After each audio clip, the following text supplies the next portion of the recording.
Welcome! It's time to rate some custom Magic the Gathering cards.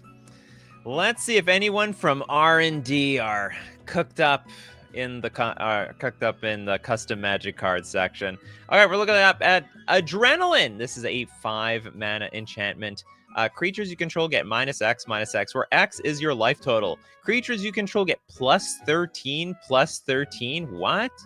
Where X? Oh, basically this is all Death Shadows. It's Death Shadows are us. Everything's a Death Shadow. Everything I control is a Death Shadow at the very least. So they're all gonna shrink based off of my starting life total. Otherwise, they get +13. Hold on, does that really work? So okay, so if I have a 1/1, and I have 40 life, it gets -40/-40. Then it's okay, yeah, everything's a Death Shadow effectively. Not here, not now. Yeah. Oops, all shadows. Sure. I don't see anything wrong with this. It seems like self-sabotage. Creatures get -X/-X, where X is your life total. Yeah, so if your life total is at 1, then your creatures get +12/+12. You're living on the edge. You could be dead at any moment. Easy pass. Next up, let's take a look at a super chat from Elixir. Here's probably a too long half joke for you. Cody, the Codex Shredder. I have no idea what I'm getting into. Okay, so you want Cody, Codex Shredder. Thank you very much for your super chat, Elixir. And of course, I have instructions. If you want to be part of the show, instructions in the description, how to be part of it. We have a 3-mana 4/4 construct with Cascade. When you cast Cody, add Wooburg. You can't cast permanent spells while Cody is on the battlefield or on the stack. Dash for X and a 4.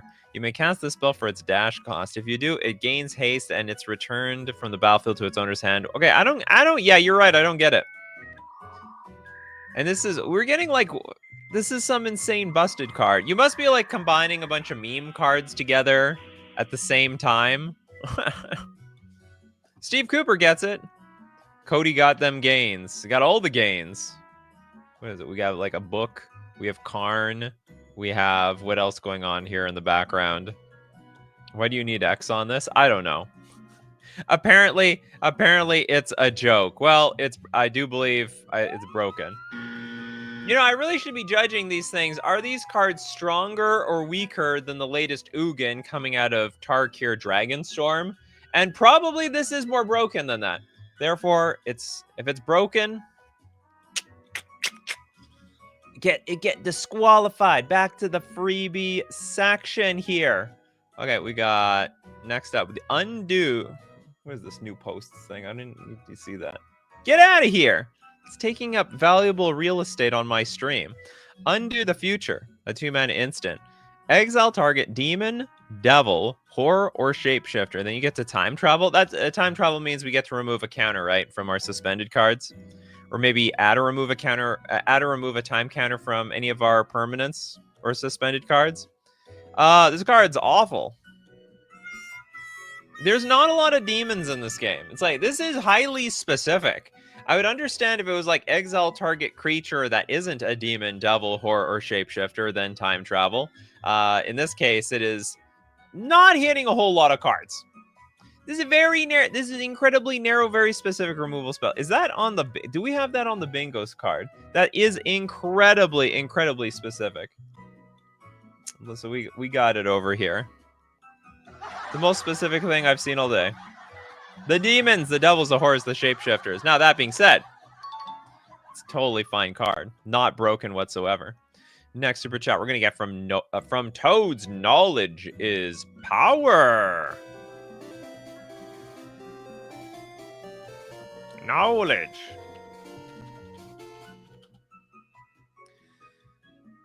This is a 3-mana sorcery. Target player looks at the bottom 3 cards of their library. Return them in a random order. Huh? Okay, target player looks at the bottom 3 cards of their library. Return them in a random order. My brother would love this card, Nikachu. He would. Well, I don't know, but I don't know what this card is doing. So we're going to look at the bottom 3 cards and then shuffle them and keep them there. Not that the shuffling does a whole lot. we basically know what's on the bottom of the deck. Yeah, just why? Well, some people like to know what's on the bottom of the library. It should have been an enchantment. At any time, you may look at the bottom 3 cards of your library and put them back in any order whenever you want. Now you know which cards you won't be drawing. Yeah, to some degree. In a Commander, yes. Yeah, I got myself like an Urza's Power Plant, and then, well, actually, this isn't black. I got a Thoughtseize, a Phyrexian Negator, and a Phyrexian Obliterator on the bottom of my library. Not very likely I'm going to be drawing this card. Okay, doable. Very unlikely to ever see play, though. Okay, next up in the freebie section, we got the Forced Reflection. What if I do this? I hate that, Stu. There we go. We're going back to Forced Reflection. 4 mana for an enchantment. When Forced Reflection enters the battlefield, exile a creature card from your hand. When a creature deals damage to you, it becomes a copy of the exiled creature. What?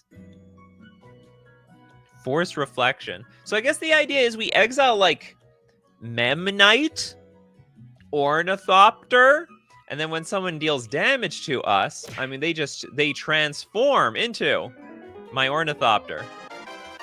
Identity is a fleeting construct, easily rewritten. I think this is a cool card. I can get behind this. Oops, that's not the sound effect. I think we can get behind this. How is this broken? When it enters the battlefield, I have to exile a creature card from my hand. If someone destroys this card, that was a 2-for-1. I lost my creature for nothing. Now, not only that, I have to put crap in my deck in order to facilitate this thing. Like, how many garbage cards am I going to put in my deck with Forced Reflection? Exile Phage. I don't think that would do anything. It becomes the copy. Phage has an ETB that kills you, right? But that ETB doesn't happen if they're already on the battlefield. So actually, Phage, the Untouchable, doesn't change anything. Yeah, doesn't work. Exile Walking Ballista. Oh yeah, okay, that's actually a good one. That's, you know what, you're right. I like that. Blow's Close, perhaps just broke this card. Like, basically those double X cards or any X cards that potentially could be good. You know, Walking Ballista, great card. All right, got a lot of mana. Walking Ballista is great. Also can be great with Forced Reflection. So maybe you build your deck around these cards, these X mana cards. Yeah, maybe any Hydra.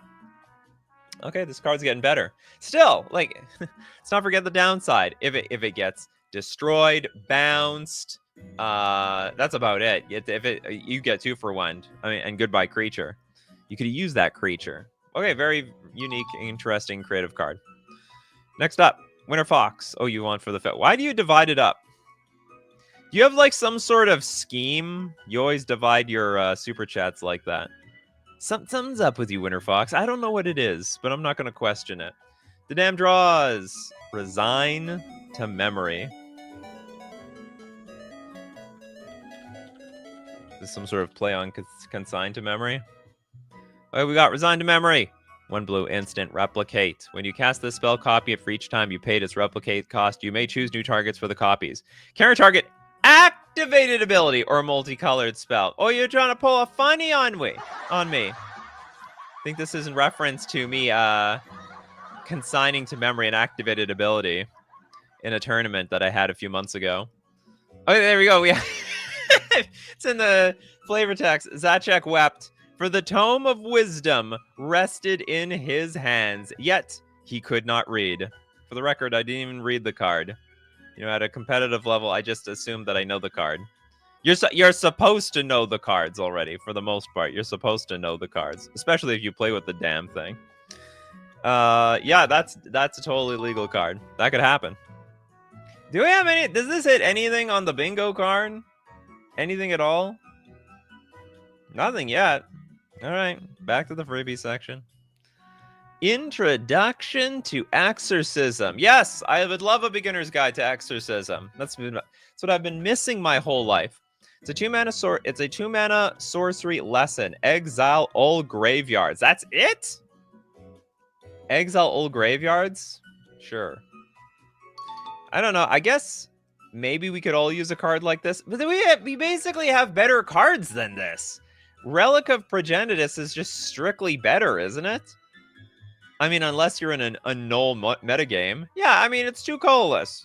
It's too colorless. And you would say, well, like, what is the difference between this and Relic of Progenitus? Relic of Progenitus is the exact same damn thing. With the exception that, like, Relic is an artifact. Pay 1. It's on the battlefield. You can tap it to exile a card from your opponent's from a player's graveyard. But you can also pay 1, crack it to exile all graveyards, draw a card. It's strictly better than this, with some exceptions. It is technically an activated ability, which might get counterspelled by the Resign to Memory. This one would completely dodge it. Or would it, actually? This is a colorless spell. Counter target, or multicolor spell, not a colorless spell. Bingo, Nikachu can't read cards. Okay, that's fair.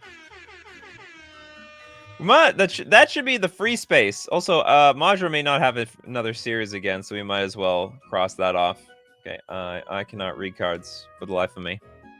And yet, I am a professional streamer. I have one job, and that is to read these damn cards.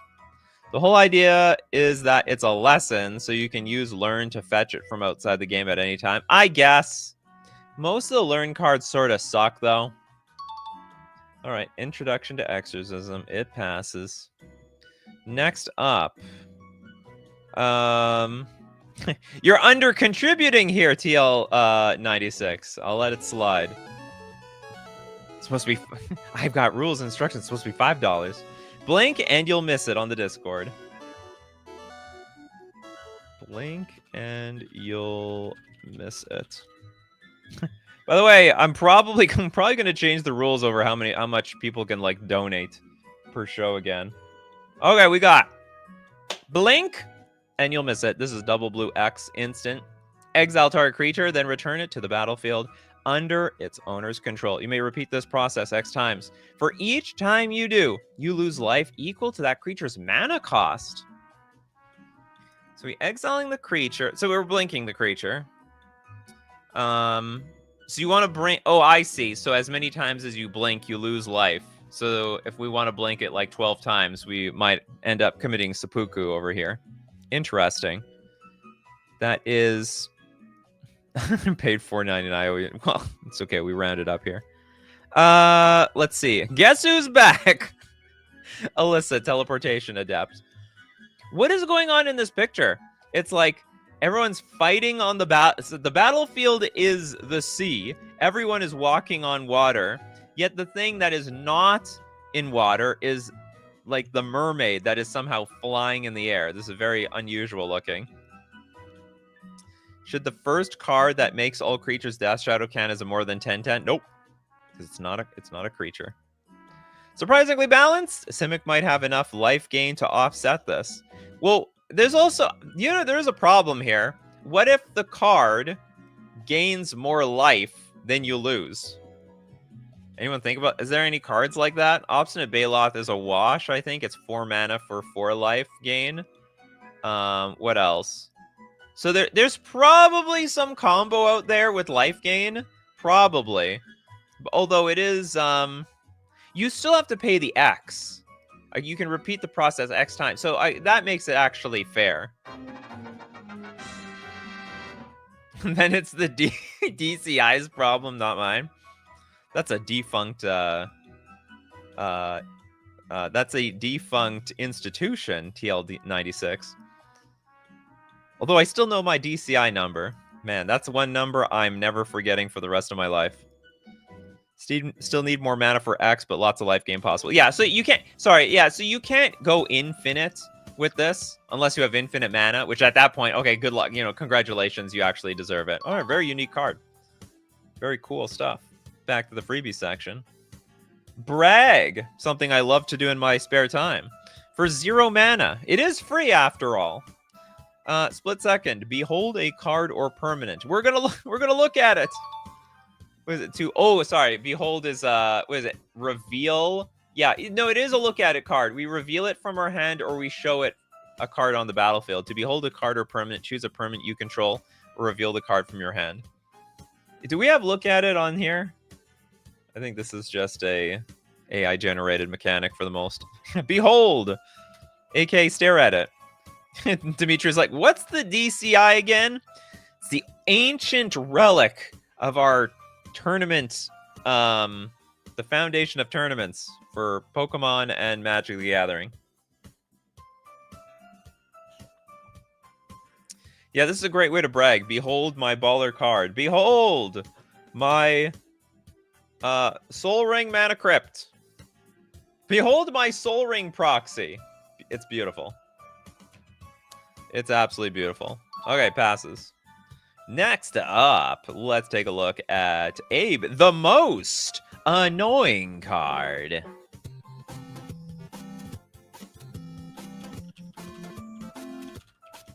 I don't mind looking at the most annoying card. I don't see it. The most... How about I just put annoying card? Oh, you must have posted it right now or something. Where's the most... I bet... For some reason, when they're posted immediately, they sometimes aren't seen. No, I don't see this card. Where is the most annoying card?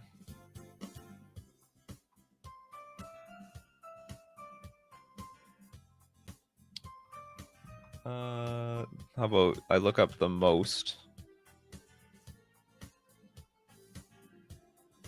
I can't find the card.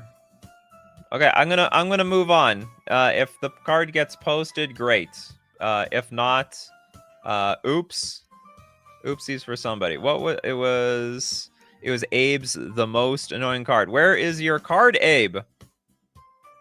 Maybe on Reddit. That's a common mistake. Abe's been here before. Abe's been around the block. This is not the first time Abe's been here. Otherwise, we'll donate it later. Okay, Dimitri. Holy Ancient Texts Batman. I like that. Holy Ancient Texts. Oh, you gotta be kidding me. What does he even say? It's a 6 mana 5/5.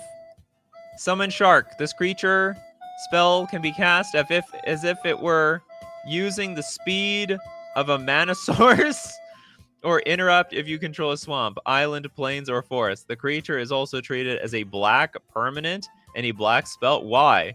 This creature is also treated as a demon. This creature cannot be blocked if the attacked player controls either a swamp or an island. The creature, this creature can attack and activate abilities. It has well, that's it. I couldn't read it. The text is too small. It just disappears, Dimitri. What have you done? What have you done, Dimitri? This is like some sort of weird secret layer alpha card, you know? They would literally do this is literally the island, the basic island secret layer card. Just incredibly you gotta pay $10 for that card.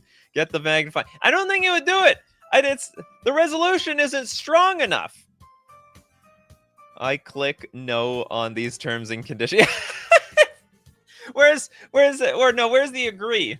You know, they could have this on Arena, like, please agree to the terms and conditions. That could be part of it, and I just would never know, because you just scroll by it so quickly.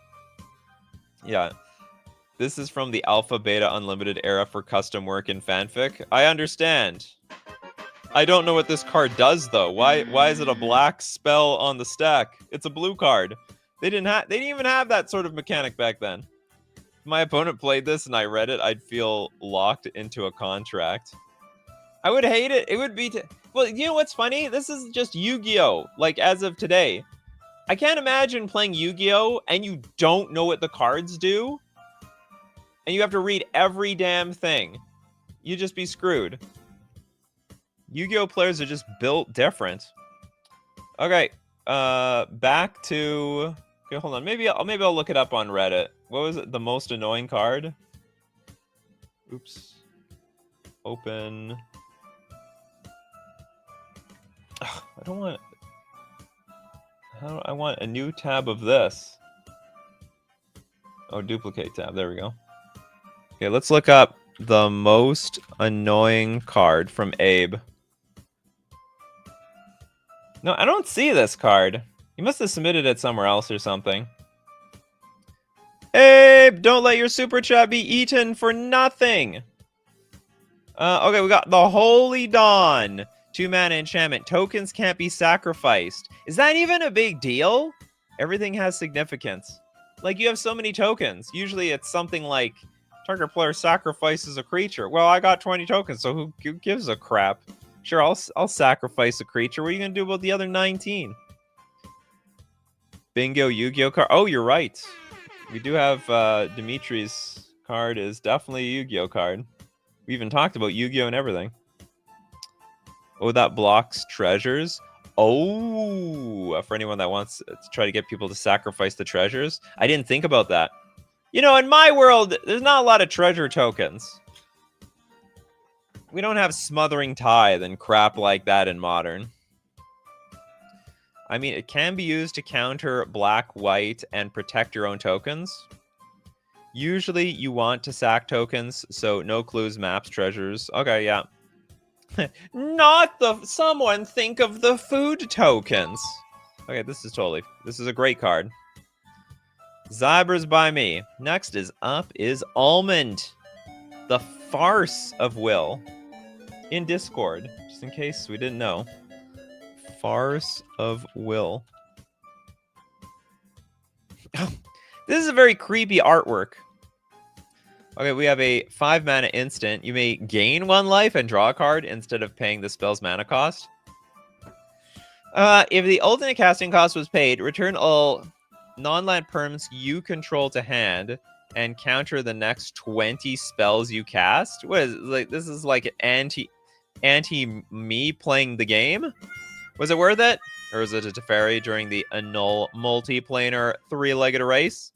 Yeah, if the alternate casting cost was paid, so I gained a life and to draw a card, return all non-land perms you control to hand and counter the next 20 spells you cast.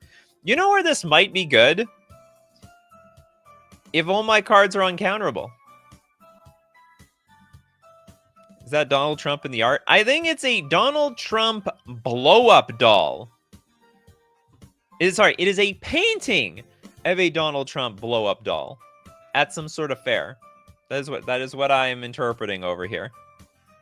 That is definitely Jack Levert in the middle there. I'm not familiar. Counter it yourself. You still get the life and card because they are costs. That's a really, really weird way to cycle a card. Use a card and then counter it. I guess it works in some sort of way. Okay, well, it's legal. Would never want to play the damn thing. This art melts my brain trying to comprehend it. Well, just don't leave it out in the sun. That's all I'm saying. So this also could be a wax museum. That's also possible. A very bad wax museum. A wax museum created by a bunch of middle schoolers. That's also a possibility. Everything here was made by someone in grade 10. Next up, let's take a look at the freebie section. This is Anlock, the Realms Drained, a 6-mana 8/8 Eldrazi with Vigilance and double ward of double colorless. At the beginning of each opponent's upkeep, turn target face up land that player controls face down. It's a land with tap add colorless. Then whenever a player taps a land for colorless mana, they lose 1 life for each color mana that land produced. Oh, so they're safe, basically taking over the world. So they're safe at colorless mana, but if you tried to tap for blue, black, red, or green, you're gonna feel the pain. We have like a bunch of art specialists in here. Artwork looks like Sire of 7 Lawsuits. I have no idea what you guys are talking about here. Colored mana, not colorless.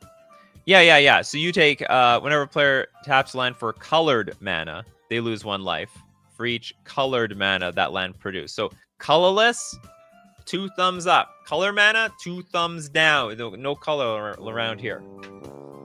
You have to be one without color. You gotta appreciate, love the gray areas of life. I was just saying, oh, did I misspoke at first? Maybe I didn't complete my sentence. I did interpret it correctly in the first way. And well, so what I read and what I say are like just 2 completely different things. What the hell is this? Demonic shark once again. All right, let's read another like 3 sentences from the demonic shark.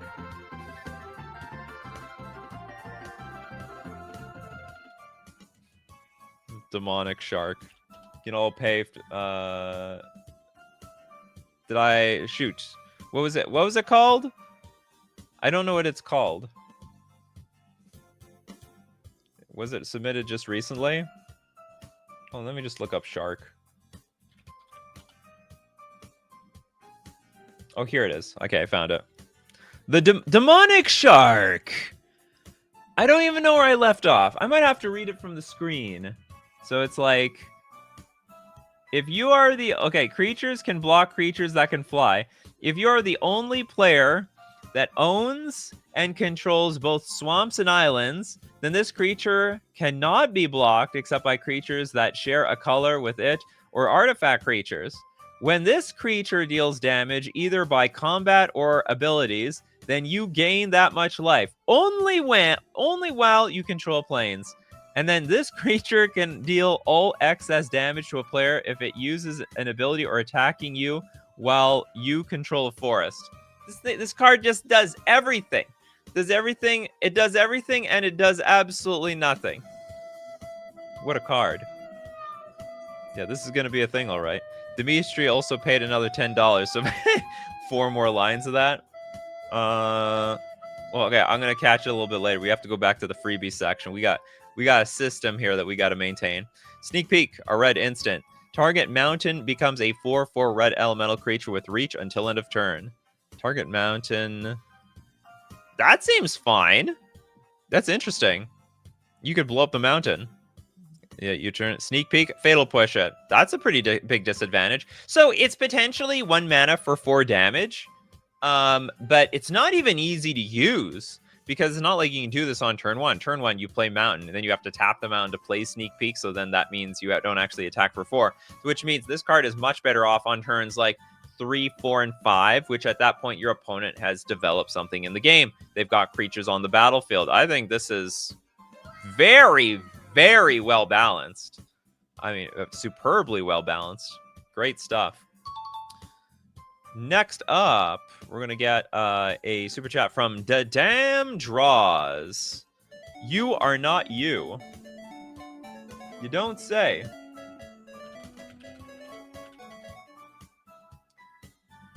All right, you are not you is a 4 mana or a curse. Enchant target player. Spells and abilities of the enchanted player change their text by replacing all instances of you and your with target opponent and target opponents respectively. This is gonna completely screw with the game. I wonder, is this broken? This can completely render like an entire deck useless. Instead of like drawing, what if it says draw? Like draw 3 cards. I guess then it doesn't change because I'm the one drawing those cards. It requires like my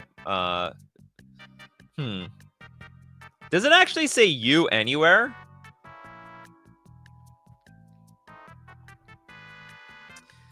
We're not ourselves anymore. Yeah, I'm having an existential crisis. Dimitri's like, so will someone just pay an insane number for Nikachu to read Demonic Shark in full from top to from the top? LOL. Not me. I already gave up the rest of my bank for it to be finished. You submitted a card that's literally like 5 cards worth of cards. Replace, you lose the game with target opponent loses the game. No, but like does it say you lose the game? I guess it does say you lose the game. Oh, interesting. So this could be a weird combo card. Oh my god, look at this from Brian Freet. Bingo! We've done this card already. I love it. In terms of the shark, because we technically did it. We did do it already. Where is that? We did this already. We rarely cross that one off. But we do it today. Hold on, for anyone that missed that.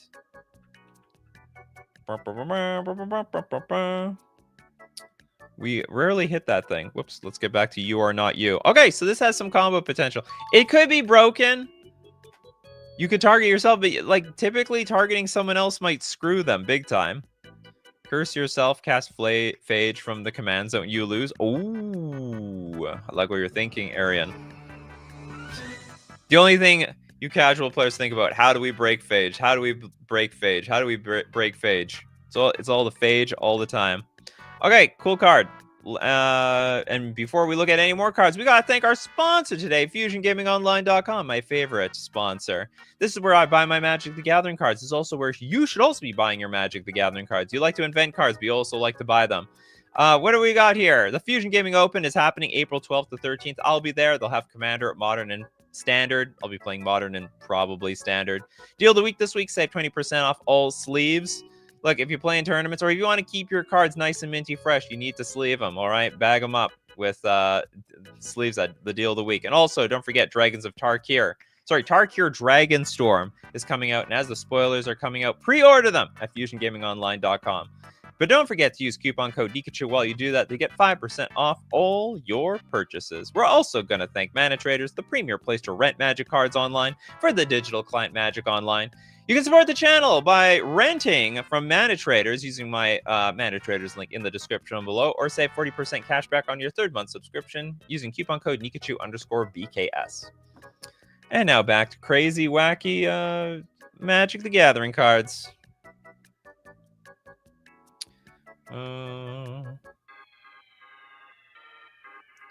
Okay, now it's time for billions. And I'm talking billions of super chats. Okay, we're gonna start off with Brian Freet. We're going to the big super chats now. Presenting you. What are you presenting with us today? Your multi-pip black series, the Thoros Chronicles. Oh yes, the Thoros Chronicles. Give me another 1 to 3 color combination, please. Okay, I'm going to say, yeah, I wanted this to be very deep in the black pips. I want a Gruul series, but each card at least has 3 pips of one of the colors. That's what I'm saying. Okay, we have a Thoros the Corrupted. Black, black, black, 2 generic for a 3/3 human cleric. It's a little faded out over there. Lifelink, protection from white. Demon spells you cost 1 less to cast. And whenever you cast a demon spell, you may tap Thoros and pay 2 life. If you do, target player sacrifices a creature. Demons you control have menace. This is a demon card. For anyone that's been, trying to play demons out there. What? You want me to beg? Pray for atonement from you? I will never. Actually, I think this is quite a great card. For a demon player. I mean, if you're looking for... Like, demons are very expensive. So I think it's quite interesting that we're curving into 5 here. And then the demons that cost 7, 8, or 9, they're going to be just cheap enough for us to be able to cast them in time and reliably. And it has protection from white, so, screw Solitude. F it. I want a Wreck-It Ralph Universes Beyond. Okay, next up. We've got Eradicate Faith. Ooh, quadruple black, a sorcery. Each player chooses a creature, then sacrifices the rest. Until end of turn, you may play creatures destroyed this way by paying life equal to their mana value instead of paying their mana cost. This is broken! This is insane! Each player chooses a creature. That is so interesting. So the opponents, they definitely have to keep a creature they don't want you to have, no matter what. 4 Pats of Life with the bingo. Absolutely. We got quadruple black in the house. 4 single color mana in the cost. Yeah, Eradicate Faith is a bingo. I think this is broken. I think it's very... I mean, it's 4 mana, but it's quadruple black. That being said, it's just I think it's too strong of a board wipe. Am I wrong?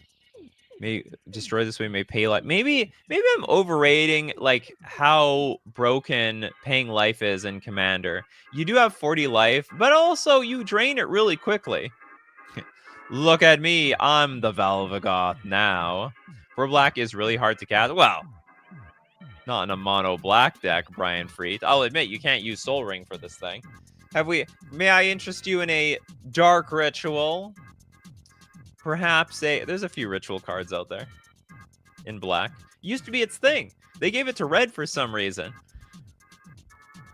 Black be looking at red like, they took our jobs. They took our jobs. Now black doesn't add any mana anymore. Rituals are very far away from their color pie now. Stop resisting, Nikachu. You know you are talking the rules, bingo, bro. What am I talking about the rules? I'm not talking about the rules. I'm talking strategy here. We get this type of board clear in white for about 5. You're running mono black. You will be a bit hard up for the life gain. So what in white you can wipe the board and then get a bunch of creatures onto the battlefield for free? That exists in white? Because that's what this is doing. It's like, okay, I'm wiping the board and I can pay life to bring everything that died on my side of the table. That seems insane to me. Nikachu, why is X on the blue blink card? It says you may repeat this process X times cards. They usually say may. I don't know. Good question. Probably it's mistyped. Okay. I'm going to say this is, I think it's a smidge broken. I could be wrong, though. Especially since everyone gets to choose a creature, so the board has to be sort of big in order to really take advantage of it. But it feels a bit pushed to me. There's like I know there's like cards similar to this for 7 mana. Not in quadruple black, but for 7 mana. And they don't get to keep, they don't get to play the cards from the great, or they don't get to play everyone's dead cards. Okay, the Endless Torment. This is a 5 mana aura. It's a enchant creature. It's a very, very expensive aura. Enchanted creature is indestructible and cannot be sacrificed. At the beginning of the upkeep of enchanted creature's controller, that player loses 4 life. Oh my god, that's a lot of life lost. Yeah, that's definitely... Oh, is it because black doesn't give indestructible that they lose 4 life? Because it's a color pie break, you gotta technically give it a downside. Feels like the downside's pretty hefty. I guess if you get burned in response, you're not forced to kill it yourself, says Zach. I will definitely say this is a pass. Now you understand, says Thoros. I have nothing else to say. I imagine, is this popular? You know, the creature's indestructible, but you know what's not? Endless Torment. That's not even remotely indestructible. Nikachu, you're discussing the amount of money per super chat. Is that not discussing the rules? No, we're not. That's not within discussing the rules of Magic the Gathering. That's discussing the rules of the stream. I think the idea is you put it on an enemy creature since... Oh! That's big brain, Trent. And Brian agrees. You hit someone else's creature with this. Ah, and they can't kill the damn thing. And it can't be sacrificed. That's evil. Okay, cool. Very cool idea. Next up, we've got... Good God. It's gonna be a long show today, people. Winter Fox, the MLS Part 3. We'll look at the first... You have a 5-card super chat, so we'll look at the first 3 and the last 2 later. MLS Part 3.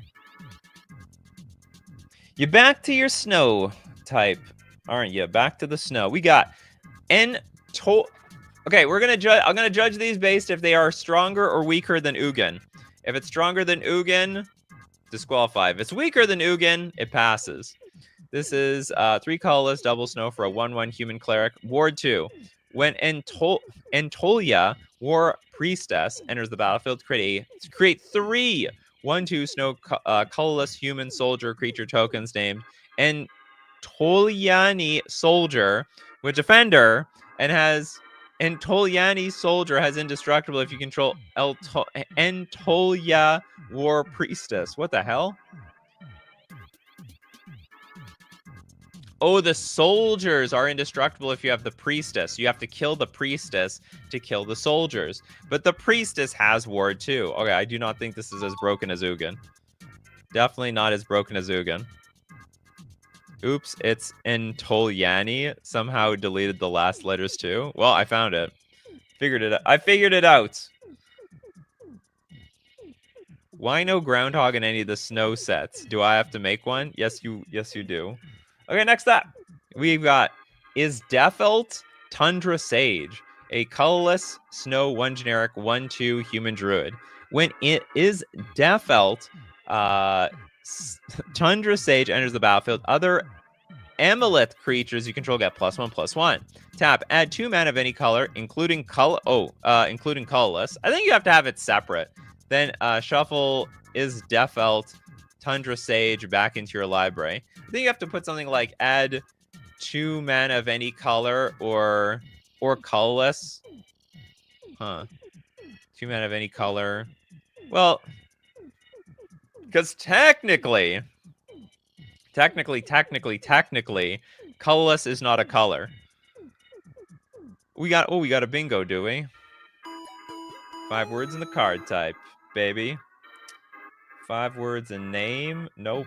We have 5 words in card type. It works. Far more tame than Ugin. This card that card is nuts. Therefore, this card is gonna pass. Passes on my watch. What we got here? This just has to be reworded. Because I think I don't know how to reword this thing. Add okay, how about this? Add 2 mana in any combination of color or colorless. Then shuffle this thing into your library. And I think I fixed it. And we got next up Thar. These are very hard to pronounce. Tharnir. I think I pronounced it. Sage King of Entolia. Entolia. This is for double colorless, double snow 5 generic for a 4/4 human warrior. The King of Might. When the Sage King gets +X/+X, where X is equal to the number of creatures that blocked Sage Knight.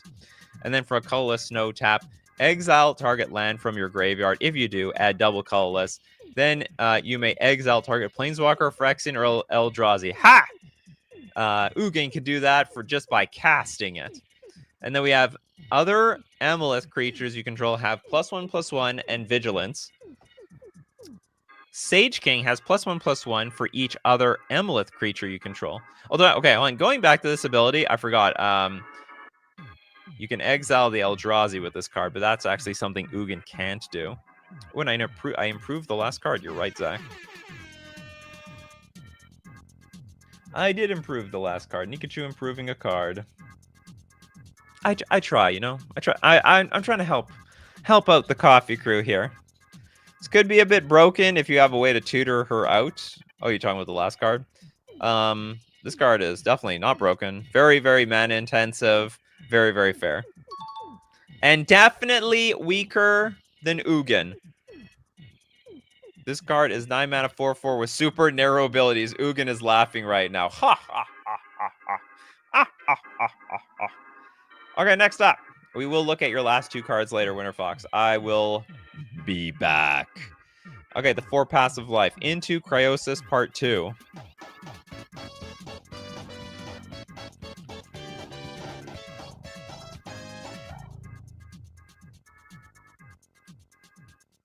Okay, Into Cryosis. We got the... Ooh, I like this. We got a very big snow theme today.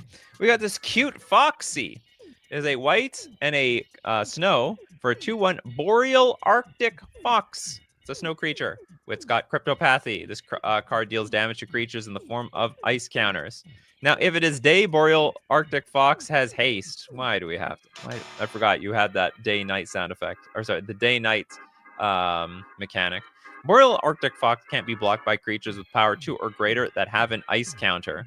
Oh, so you want to put the ice counters on the cards, and then basically you make this thing unblockable.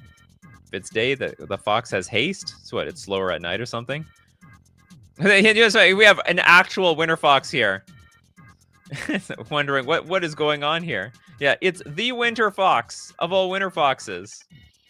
Definitely a pass. Next up, you've got Everfrost, Rime Stone, double snow Azorius, and 1 generic for a legendary snow artifact. I really like the art on this. This is spells you cast that have 1 or more instances of snow in the text are snow spells. What? Snow in the text? Like what, even the flavor text? You may spend mana from snow sources as though it were mana of any color to cast snow spells. Okay. Pay X tap. Destroy X target non-land permanents with ice counters. Only mana from snow sources can be spent to activate this ability. Okay, so basically it's like you can repeatedly do this. Destroy X target non-land permanents. If it is so the deal is if it's super easy to put ice counters on things, this card could be broken. It's possible. Alternatively, if it's not so easy, then the card is a lot more fair.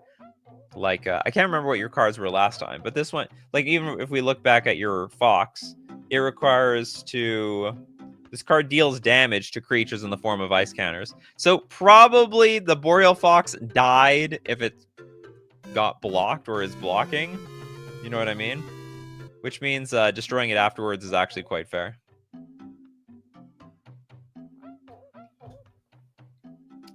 Steve Cooper reminding us there are exactly 7 cards that use ice counters in this game.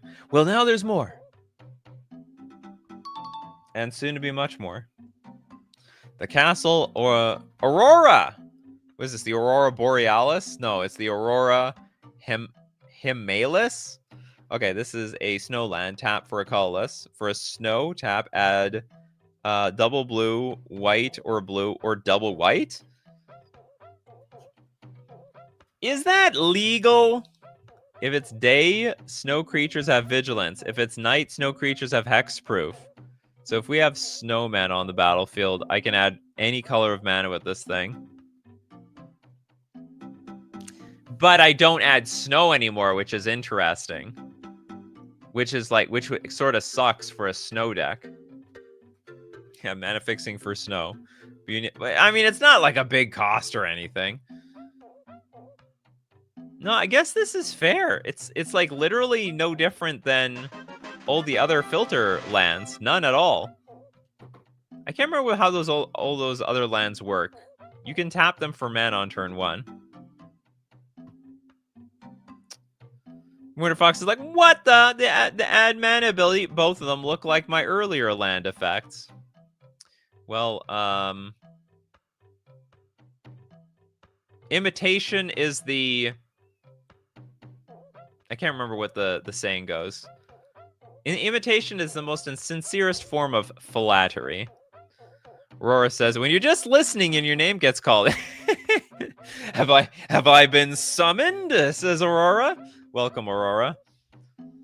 Yeah, I sometimes wonder how many of you lurk. There's like 10 active people in chat right now, like Jack, Pedgeman, Toads, Trent Sims, Hans Vader. But there's literally 70 people listening. Then there's like thousands of people that watch afterwards. It wasn't white mana though. It was blue and colorless snow. Yeah, you're more of a colorless person. Okay. I guess the card is legal. Snow creatures have vigilance if it's night. I'm gonna assume this last part doesn't break the card, especially since like the filter lands, they're not even that good at a competitive level. They just didn't really stand the test of time. Okay, next up, we're going to look at, next comes Elixir. By the way, we're going to go back and see your cards. Don't worry. We're going to finish off everybody's series. 4 cards SD. It's the post title. 4 random cards. 4 cards. I can't find this thing. Do I have to put the bracket?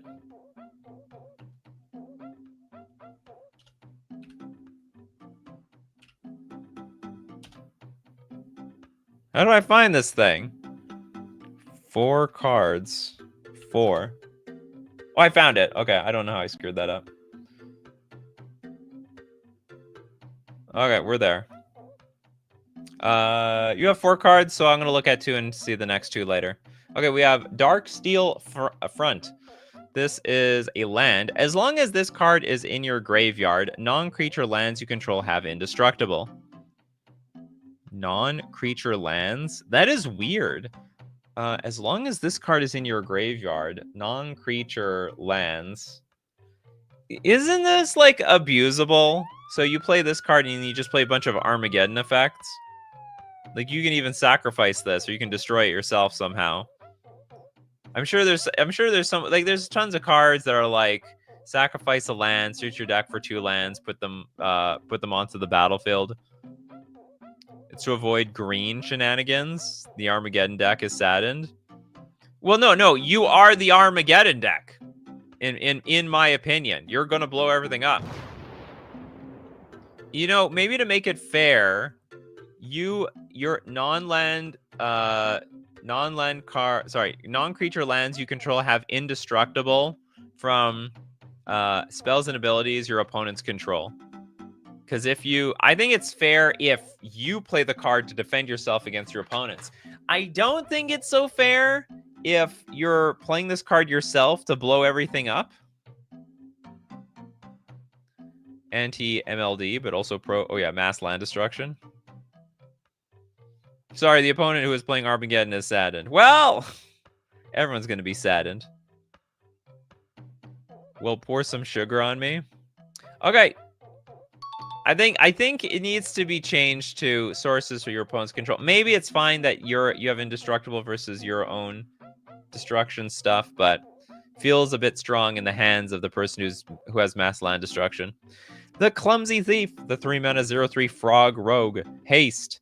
Because those frogs are fast. They're not easy to catch. Tap, gain control of target non-creature token and opponent controls. Target non-creature token? So I can try to steal people's treasures. I can steal their treasures, their blood tokens. And I can steal them immediately. This thing's got haste. Gonna swipe that thing. What's mine is mine. Is what's yours? Well, soon it's also gonna be mine.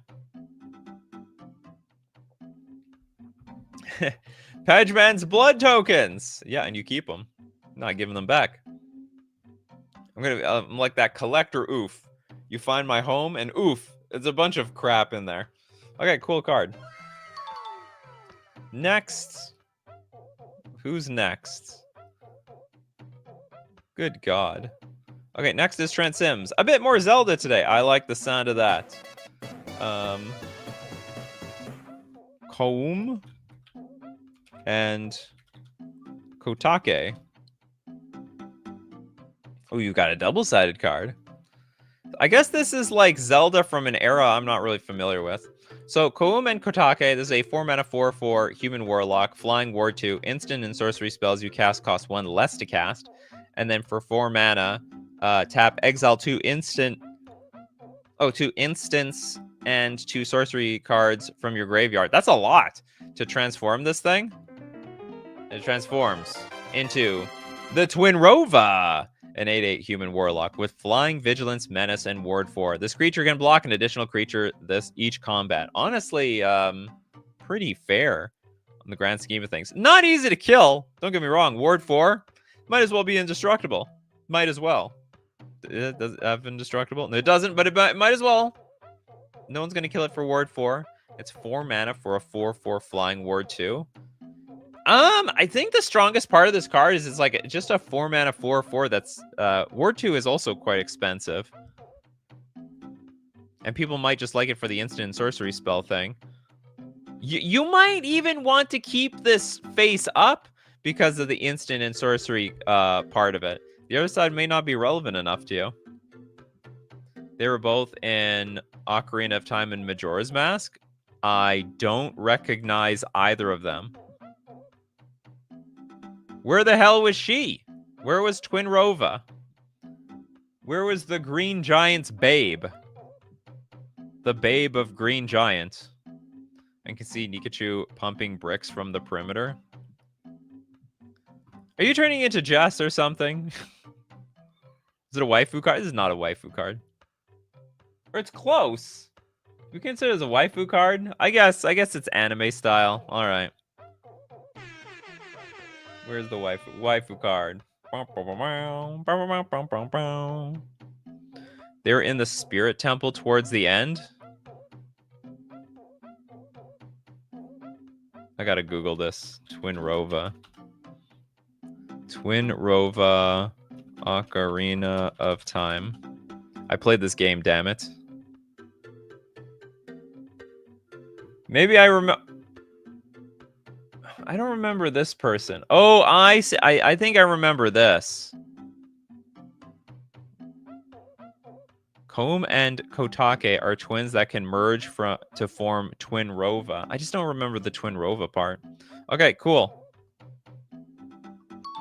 I'm commenting on a Jess comment, bro. Well, then you also sound like a Jess comment at the same time. Okay, and the Sacred Realm. Legendary land. As this land enters, you may pay up to 3 life. Then for each 1 life paid this way, choose a color. Tap, add 1 mana of any of the chosen colors. As it enters, you may pay up to 3 life? That's a lot of life. Then for each 1 life paid this way, choose a color. Okay. That's very expensive. I mean, yes, that is incredibly, I guess it's super fair. Yeah, so it's like City of Brass for Triomes. I think that's Zybers. I think this card's Zybers. I think this would be a staple in almost every single deck. Yeah, it's a choose your own Triome. You may it says you may pay up to 3 life, so it can also be a dual land for 2 life. Oh, maybe that's too broken. I know it's legendary. Oh, but you can't fetch it out. Interesting. Okay, I was about to say it's like a strictly better shock land, but it's not, because you could just choose 2 colors, pay 2 life. But it's actually not, because first off, whether it enters untapped or tapped, you still have to pay the life. And second, you can't even fetch this thing out, and it's legendary. Okay, this is an absolute banger. A super banger card. Nothing else to say about it. 3 life, then forever tap for 1 mana of any of the 3. That's correct.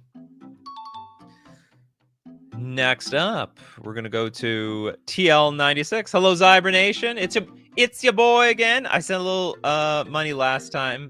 2 little. Well, that's how much is this? Now it seems like you sent too much this time. Anyway, thank you very much for the giant super chat. Maybe we'll donate some of this later. Okay, Dimitri. Oh my God. We're going back to the demonic shark. We're going back. I'm reading more from it. You put 10. Okay, I will read the next 2. I'll attempt to read the next 2 paragraphs. Okay, if you control a island, okay, that didn't grammar, but that counts here. It's supposed to be an island. N. Okay, so if you control an island while this creature remains on the battlefield, then you can create X new non-token versions of any spell you cast. What the hell does that mean? And then add them to the stack, where X is the number of spells you cast before that spell. You treat all created versions as if they have already been cast and paid for, and any additional costs exist in the text box for the spell, then you still need to handle those as each version revolves and each individual version of each spell is able to target, if applicable, separately. Okay, now next paragraph. When this creature attacks a player, they must untap all permanents they control and then block and cast all spells possible. You're gonna force them to cast their spells? That's impossible. I demand you cast everything in your hand if you can. Okay, this creature and all creatures enter the battlefield with a +1/+1 counter on it for each unique land that is used to cast it. Then each creature gains a +1/+1 counter for each unique non-basic land used to cast this creature. Then just say it gets a +1/+1 for each unique land. Okay, so it gets for each non-basic land, for each unique non-basic land used to cast this creature and any other creature after this creature is on the battlefield. If there are multiple demonic sharks on the battlefield, then this ability is triggered for each at the same time. If MTG was Yu-Gi-Oh. Well, that's exactly where Dimitri is from. You know, that's Dimitri's blood. By the time you get to the end, you already forget what the first half of the card said. Oh, I don't remember any of this.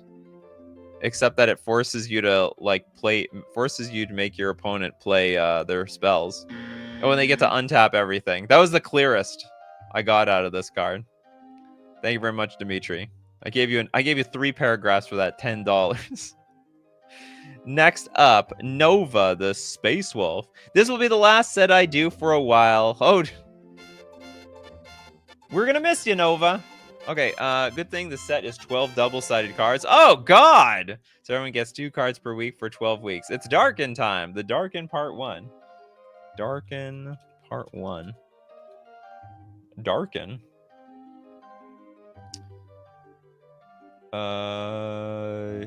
You start off with a double card. Okay, I'll look at your double card, and then we'll look at your last 2 cards. Is this the cards? They're tokens? Oh, they come with tokens. Okay, starting off with the Deathbringer Aatrox. This is a 6-mana 5/5 Darken Ascended Warrior, all right? This guy means business. Supreme business. Okay, if Deathbringer Aatrox is your commander, your deck can have any number of cards that are equipment or darken of any color. You know, when I'm reading darken, I'm reading dank. They can be dank of any color identity. When Deathbringer Aatrox enters, create a token legendary equipment called the Darken Blade. If you don't already have one, then equip it to Aatrox.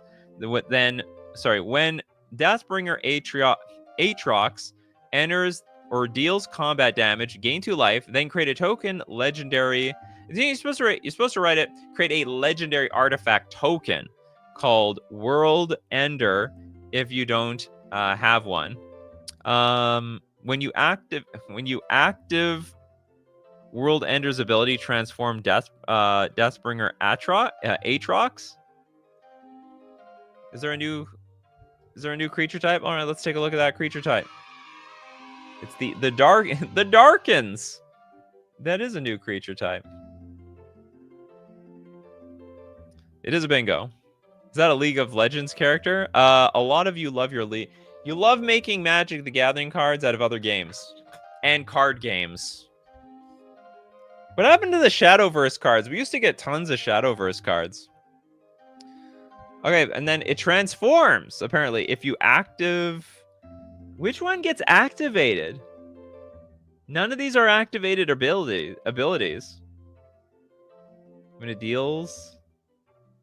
I think what you mean is when you trigger World Ender's ability, transform it. Your deck can have any number when it enters. But the problem is it enters. If it enters, then that triggers. I have no idea how you transform this card, to be honest. I typoed activate on the last line. Yeah, activate. Well, even if you say activate, I don't know how you activate this card. World Ender's ability is a paid ability. Which one? I don't see anything that's paid. They're just 2 triggered abilities.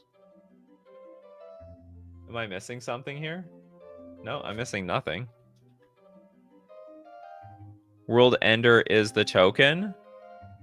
Oh, is there an activated ability here? The Darken Blade. Hold on, the World Ender. Whenever a Darken or equipped creature deals combat damage, put a Darken counter onto World Ender. World Ender. Oh, this is what we're activating. World Ender activated abilities cost 1 less for each Darken counter on World Ender. Pay 16 mana. Tap, transform all Darken equipment. Then if that Darken equipment was equipped, mutate the transform Darken over the creature it was equipped to. This is... I don't know how these cards work. What was the Darken Blade? Equipped creature gets +1/+1 after the combat step. If the equipped creature has not been destroyed, then remove all damage from that creature. I like that card!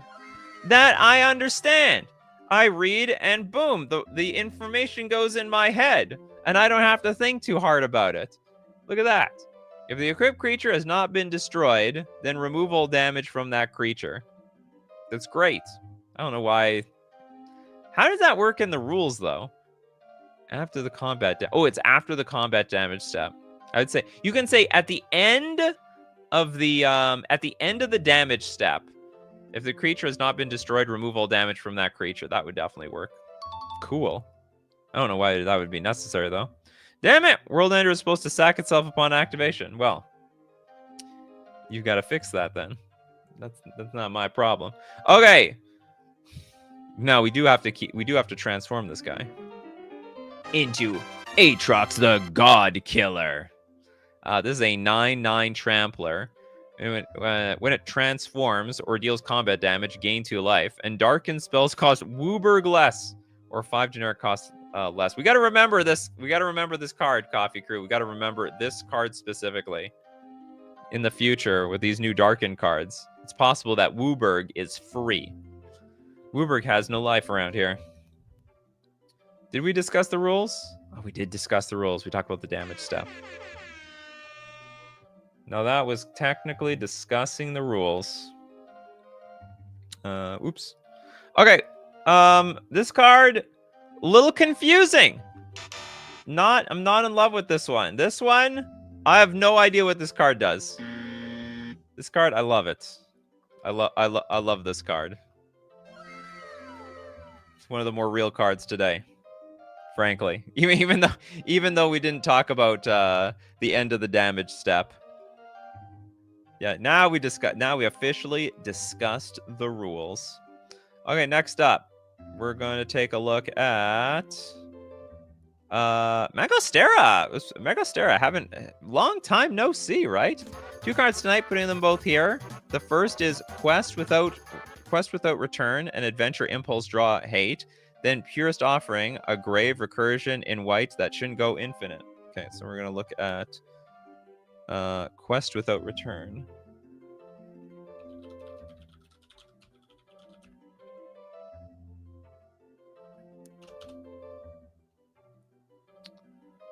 Okay, we have a black instant. Turn all cards in exile face down.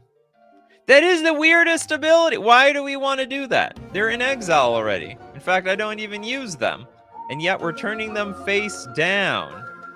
For some reason, somehow. I just assume every card can go infinite at this point. Yeah, in custom card land, why not? Okay, and then each opponent loses life equal to the number of cards they own face down in exile. I don't get this. Like, why don't you just say each opponent loses life equal to the number of cards they own in exile? Aren't we just over-engineering this card for some reason? Or is it when it's face down, you can't use their active... I don't know. It screws over... What's it called? Missed something Griffin. Oh, I guess there are some cards you can't cast anymore in exile. Oh, yeah, maybe it screws over Red, too. Because Red has a lot of cards that are like exile X cards. You can play them until the end of your next turn. But if you got them face down, I guess they're like gone. They're like super gone. It's to combat adventure and suspend and other similar stuff. Ah, yeah. So that works too. Okay. So surprisingly, this actually has a place. Interesting. And then we are going to look at that was the first card, and then we have you even said so. Adventure, impulse draw hate. Then Purest Offering.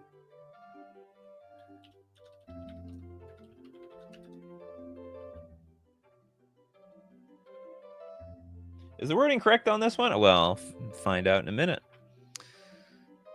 A Grave Recursion in white that shouldn't go infinite. Shouldn't. We try, don't we? Okay, 4 mana for an enchantment. You may cast legendary creature spells from your graveyard by exiling a non-token creature you control with original power and toughness 1 or less in addition to its other costs. What? So you may cast legendary creature spells from your graveyard by exiling a non-token creature you control with original power and toughness Maybe? How would this be worded? Like, the other way I would think about it is something like exile a non-token creature you control with original power and toughness 1 or less. I see. But you also put in addition to its other costs. So you mean we're literally casting the cards. We're just casting the cards, and we have to exile a card on the battlefield. Zach says, I wonder, does it actually stop impulse draw? After all, you can play cards from your hand, and those are hidden, so why not from exile? I don't know about the impulse draw. Maybe this card's fine. Oh Lord, I offer my life unto thee. Are copies of creatures tokens? Only if it says it's a token. Oh, you mean if I played like a clone and copied someone's creature? No, it's a creature. It's not a token. It's not a token unless the card says it's a token.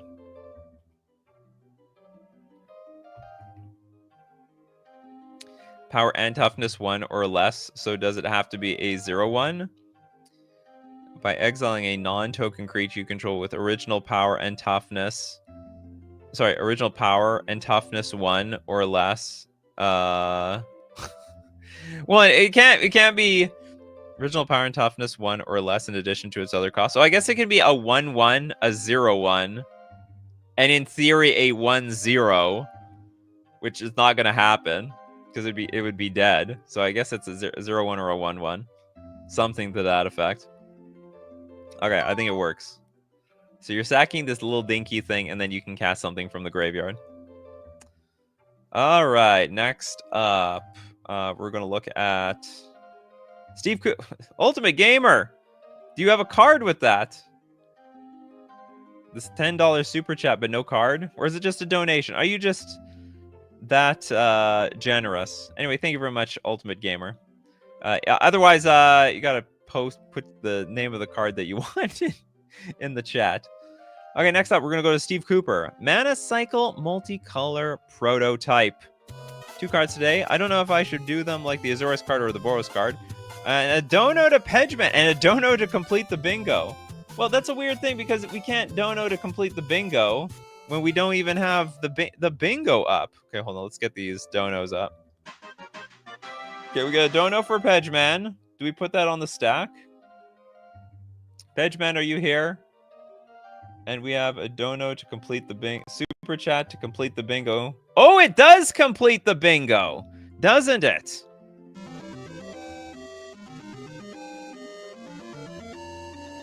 Okay, we have 1 freebie for the end. You people love your freebies. Pedgeman! Okay, I'm going to put your card on the stack. Ultimate Gamer put the card they wanted afterwards. Necropotence Cycle. Oh, Necropotence Cycle 1. What order should we do this? Okay, I'm going to look up Necropotence Cycle 1.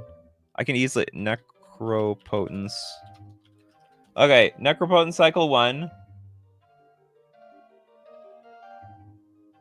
Was the card posted? From the Ultimate Gamer. Da-da-da-da. Da-da-da-da-da. Oh, you did post something. Okay. Just in case I'm going to forget, I will look up your Necropotence Cycle 1. We'll take a look at that. Then we'll look at Pedgeman's free card, and then we'll look at Steve Cooper's free cards. This is a very weird, messed up order. And we'll give you a super chat sound effect. Aggro Potence. This is triple red enchantment. Skip your declare attacker step. And how do I attack? Whenever a creature you control dies from combat damage, exile that card from your graveyard.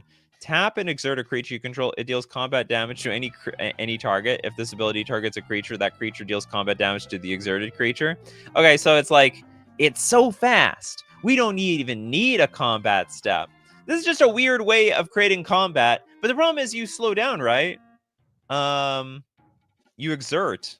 So you're like you're a little fast, but at the same time you actually slow the aggro down. But on the other hand, you can deal direct damage. Okay, cool. Definitely not broken. Non-combat damage doublers stonks up. Absolutely. Whenever creature control dies from combat damage. Well, that's almost impossible. I mean, unless you block. What's your second card? We have Chloropotence. Triple green enchantment. Skip your untap step. Whenever a creature you control enters your graveyard from the battlefield, exile that card from your graveyard. I guess you're doing this in the flavor of Necropotence. So sacrifice a creature, untap target permanent you control. Ooh. Copy this ability a number of times equal to the sacrificed creature's power. What?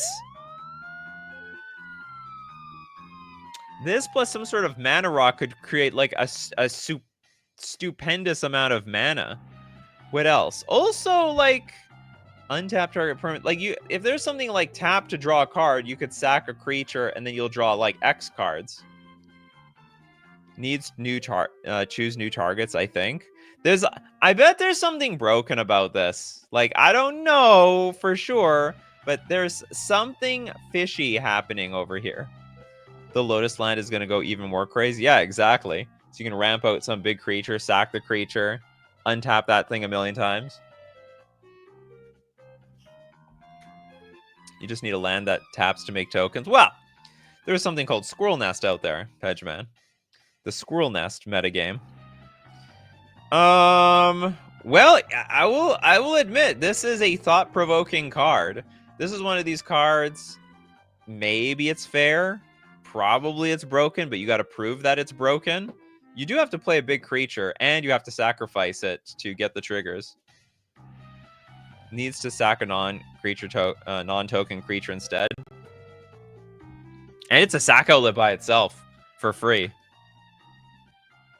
A sweeper would ruin this card. Not really. You can just play the card itself is not a creature, and then you could just play a creature off the top.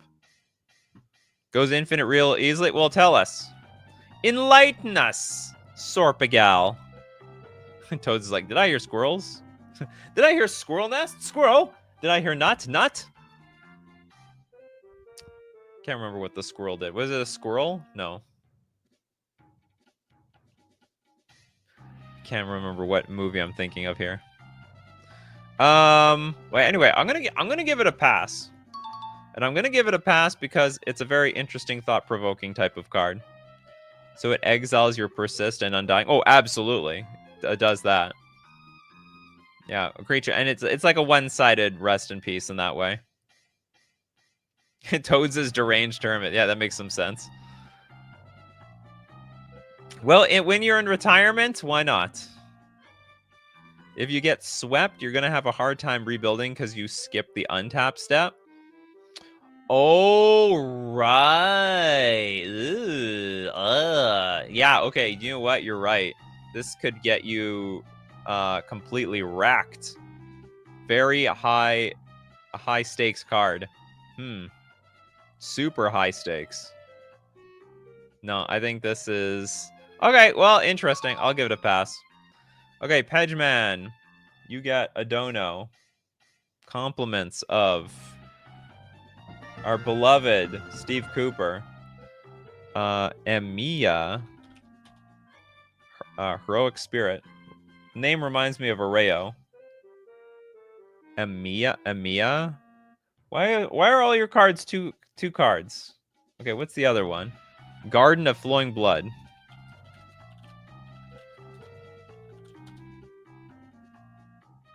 The guard. Oh, do you know what I'm gonna do? I'm gonna give you the bingo donation. So I'll give you this combining Steve Cooper's. So we will look up Emiya, because Steve Cooper donated to complete the bingo too. Okay, so you get both sides of this card. Emiya, Heroic Spirit, a 4-mana 3/4 human archer servant. Reach. Noble Phantasm. When this is on the battlefield, you may cast a copy of a card on this card's back face by discarding a card in addition to paying its other costs.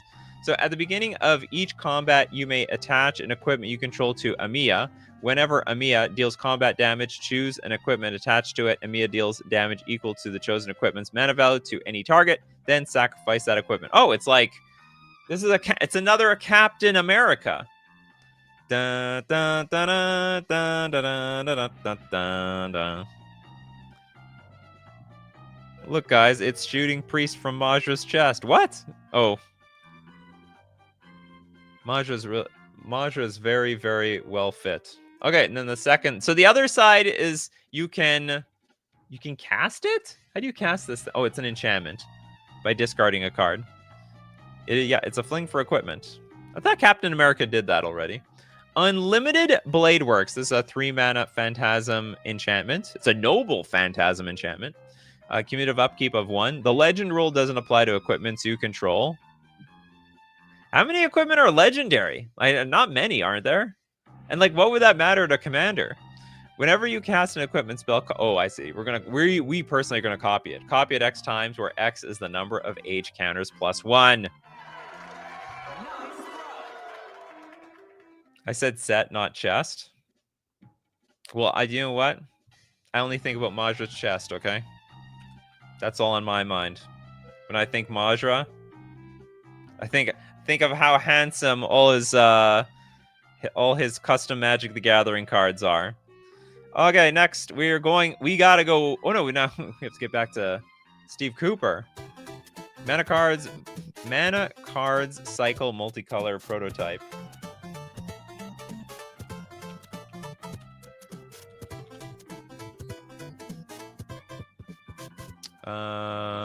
Multicolor prototype. You only have 2 cards here. Oh yeah, you have 2 cards. Oh, and you have, okay, we have Dono to Pedgeman, Dono to Complete Bingo. I think you over donated. And we have one more donation from you, I guess, to the crowd. Okay, thank you very much for the donation, Steve Cooper. We got Mana Bind. It is an Azorius. What is this? It the Clown? This looks like It the Clown to me. Instant, choose 1. Target player can't cast non-creature spells with mana value X or less until your next turn. If double white was spent to cast this spell, that player can't cast spells mana value X or less until your next turn instead. And then we have tap up to X target creatures. Put a stun counter on each of those creatures. That I understand. If double blue was spent to cast this spell. Oh, because you can change how you cast the spell because it's Azorius. They're hybrids. Tap up to that many creatures plus 1 and put a stun counter on those creatures. Where X is the amount of white mana and blue mana in your mana pool. Interesting. So you're sort of fiddling around with the... you know what makes me wonder? What if it was like more of a command? Double white, or blue, and each one had a different ability. Like maybe they all do something similar, but then they do something slightly different depending on the actual combination of colors you actually use. I was also wondering if I should do the whole 2-color pairings cycle like card 1 and have it be simple like card 2. Maybe. Toad's like, oh great, another type your stuff control freak card. Hey look, stun counters aren't forever. You just stun for a little while. But then you're free. You're free to do whatever you want. Isn't your suggestion just Spree? No, because Spree is usually colorless mana. And also it's I think it's they're in monocolor cards. I think Spree is very, very different. Spree is also like, doesn't Spree also just multiply the spell? Gormadic says, then I would ask, if that card got taxed by Thalia, wouldn't you get multiple effects?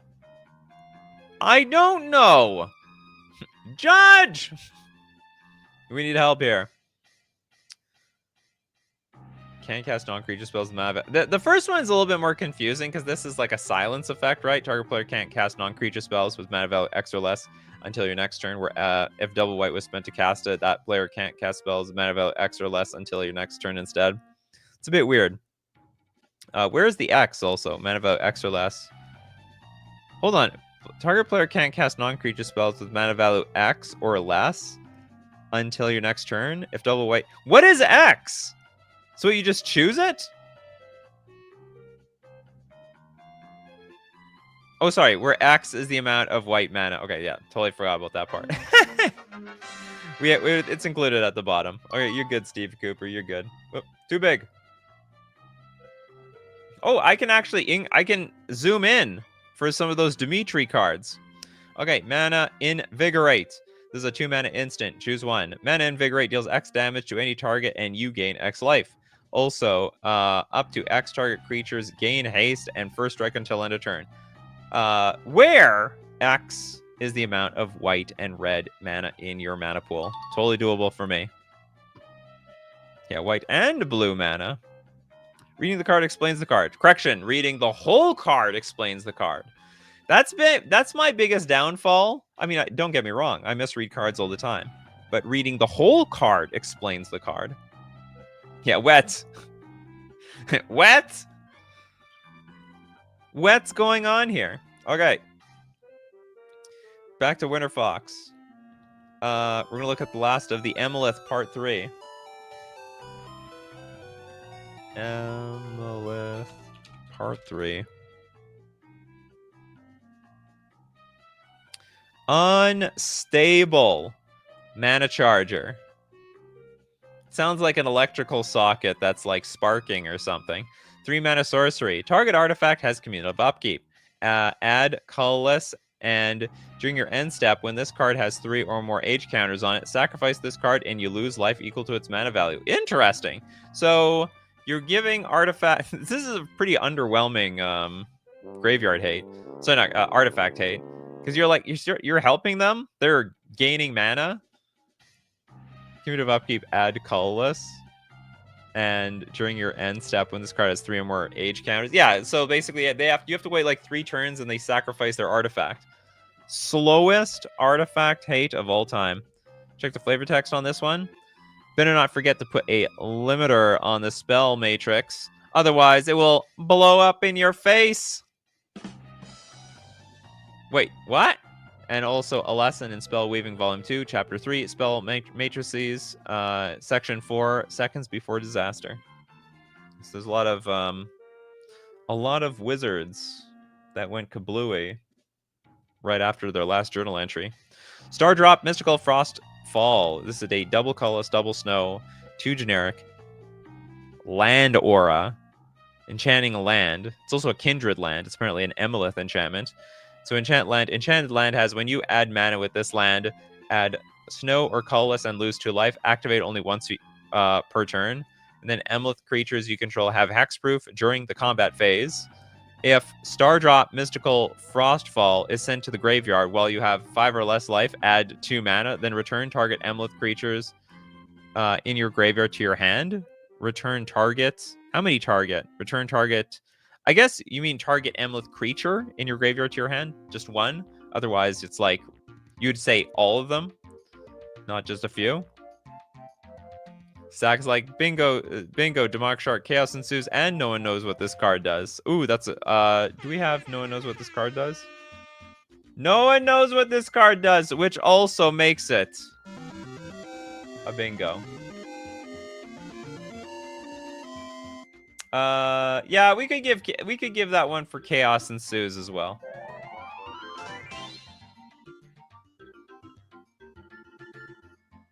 Forgot to remove the S. Okay, no problem. I gotcha. So this card looks like it's just used for the static ability. The creatures you control have hexproof during the combat phase. Well, actually, that's not very useful because that's only temporary. Like they could just kill it before during the main phase. Move to my combat phase. Okay, kill it. So actually, that ability. Okay, so that ability, I thought it was good. It actually is poop. You know what? I take it back. It's actually good in multiplayer. Because I'm always in this situation in multiplayer where I don't know if someone's actually attacking me. So like they'll be like declare attacks and they'll be like, okay, sure. And they attack me. What? What are you attacking me for? But at that point it's too late because the creatures have hexproof and I can't kill them anymore. Okay, then this card works. Just says if you give Nikachu $20, it's a free pass into a better than heaven where MTG exists and no one gets mad about losing. I swear these are just like Wint inspired comments coming out of Jess. I don't read a lot of Wint, but I've read enough that I mean this is basically the style of Wint. There are cards that have to target attack creatures in draft. Yeah, actually, that's true too. So that removal is sort of crappy though. So, but there are some very specific removal cards where you remove an attacking creature. Okay, thank you so much, Winter Fox. Moving on to 4 Paths of Life into Cryosis. Part 2 again.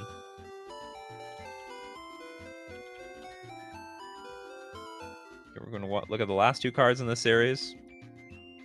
This is a double snow 2 generic snow enchantment called Boreal Radiance. Non-snow creatures you control you may remove an ice counter from this permanent. It becomes a snow permanent in addition to its other types. Stun counters are treated as though they are ice counters. Oh, so in my opinion, that's just what it should be in the first place. Like, if something icy encounters you, you should be stunned like that. In my opinion, that should already be like the mechanic in general. While you control Aurora, Boreal Knight, Mistress, and Alice, Boreal Light Maiden, all ice counters on snow permanents are stun counters. Basically, creating the cards that they already should be. Like, in my mind, if you encounter a Arctic Fox and it deals damage to you, yeah, it should probably leave some stun counters on you. You encountered something very cold. Cold-blooded, basically. Okay, next up. And we have Alice, Boreal Light Maiden. This is a 5-mana 4/4 Noble Mystic. Protection from non-snow and Cryopathy. This card deals damage, in the form of ice counters. When Alice, Boreal Light Maiden enters and it is not day, it becomes day. Might be snowing outside, but nothing wrong with a nice sunny day. Whenever a player casts a snow spell, probably just being you at the table, unless there's a huge snow metagame, put an ice counter on target permanent. Whenever a snow land enters, put an ice counter on each creature. Oh my god, this plus this card is just going to be so frustrating.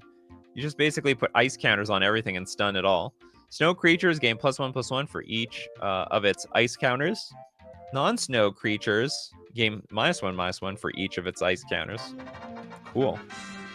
Or you, yes, Winter Fox, you can put stun counters on people. She really lights up a room when she enters. You might say the day just follows her. Okay, next up, we're going to look at the last 2 cards from Elixir. 4 cards, 4.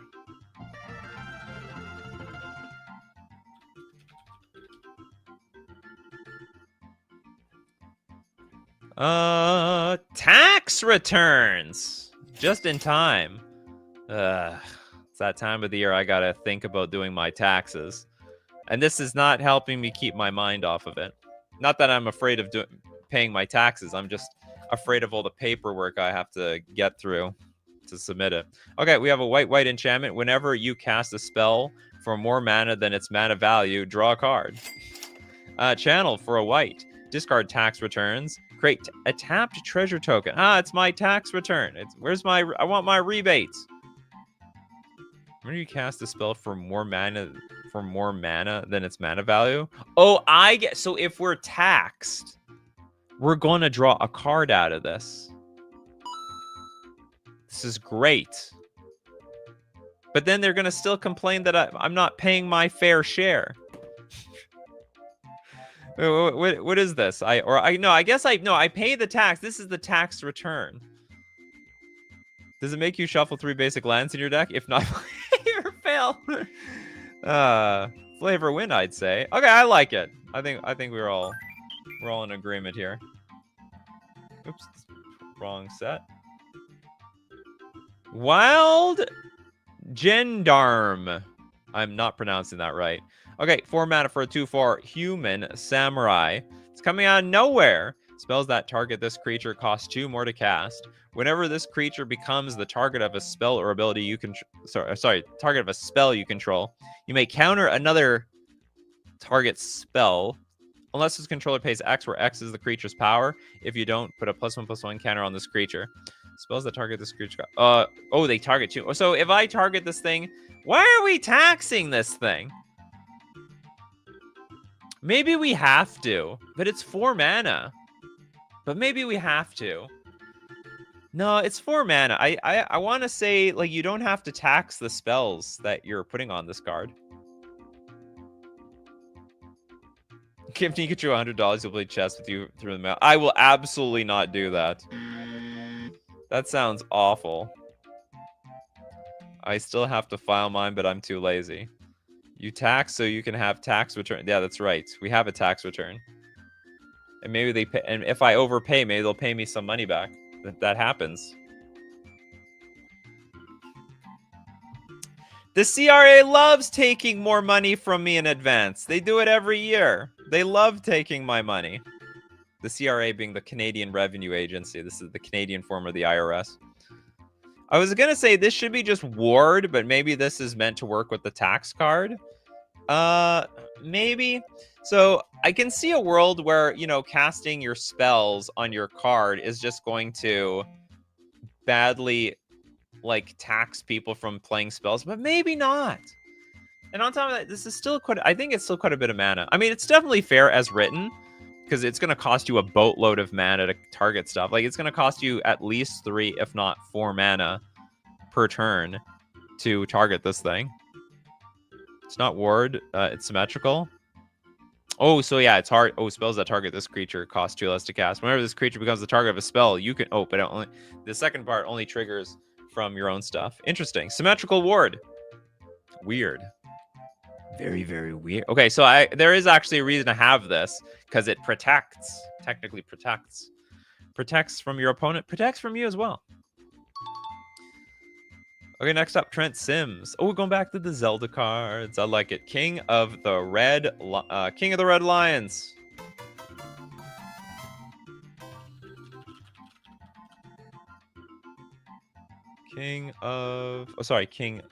Lions. I always just assume there's a the in every card. Okay, 4 mana for a 3/2 vehicle. I can't relate. Is this a good game? Like, this game looks super fun to me. Too close. This game looks super fun. I just don't know if it's any good. And is it for the Switch? I need those 3 answers. Okay, 4 mana for a 3/2 vehicle. As long as this card isn't on the battlefield, it's a 3/2 white human noble creature in addition to its other colors and types. That is just bizarre. Exalted. Windraker is underrated. Corbinick is like, yes, and no. When this vehicle enters or attacks, you may have target creature explore, and it also has crew too. I hope it's a complete flavor win here. What super chat sound effect am I looking for? It's for the Wii, if I recall, so close enough. Oh, so I can basically get it. It isn't the best Zelda game, that's for sure. Well, how does it compare to a Link's Awakening? Which I also have not played. I feel like playing the old Zelda games, because apparently those are, like, the good ones. Twilight Princess is the best Zelda game? Well, I have a feeling people are not going to fight you on that one. Okay, this is a great card. It's weird in blue. Somehow I feel like it's strange. And we got the Swift Sail. What is this, an equipment aura for an equipment? This is a 2 mana. No, it's just an equipment. Equipped creature gets ward 2 and haste. Oh no, it is. Yeah, it does equip the vehicle. Okay, so it's not a. It's an equipment. It's not an aura. So we have equip vehicle for 0 and equip for 1. Huh? What's the difference? Oh, we can equip to a creature for 1. We can equip to the vehicle for nothing. Why would I have the sail? What the hell would that do? Equipped creature gets ward 2 and haste. Hold on, how can we... Oh, yeah, we can equip the vehicle because it's going to turn into a creature. How about a boat being... Yeah, how is a boat being weird in blue? I guess it's not. Because, like, well, I don't know. Like, a lot of these vehicles are just colorless. They just have no color to them at all. For one reason or another. Link's Awakening is peak Zelda. Old Zelda games are the best Zelda games. Fandom Hourglass is good. All right, I'll keep that all in mind. I'm going to reread the chat. Is Shroud printed nowadays? No, actually. It's just mostly hexproof, to be honest. Oh, sorry, it's mostly Ward. A little sprinkle of hexproof. Shroud is just dead. What are you saying, guys? Zelda is a Smash Bros character, right? It's not a bad Smash Bros character either. TL96. Hello, Hibernation. All right, let's go take a look at. Oh, whoops! I forgot. This is supposed to be a donation at the end. So, what do we got left here? Oh God, what the hell is this? What was that for? Can it pay for anything? It's not green, so I don't even think you can get a donation. I don't know what it's for, but let me know. Okay, let's look at another The Damn Draws. Soulbound.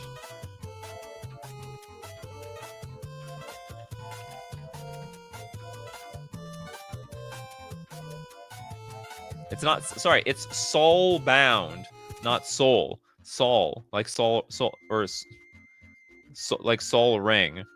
Have I pronouncing Soul Ring wrong? I pronounce Soul Ring, Soul Ring. Is it Soul Ring? Soul Ring?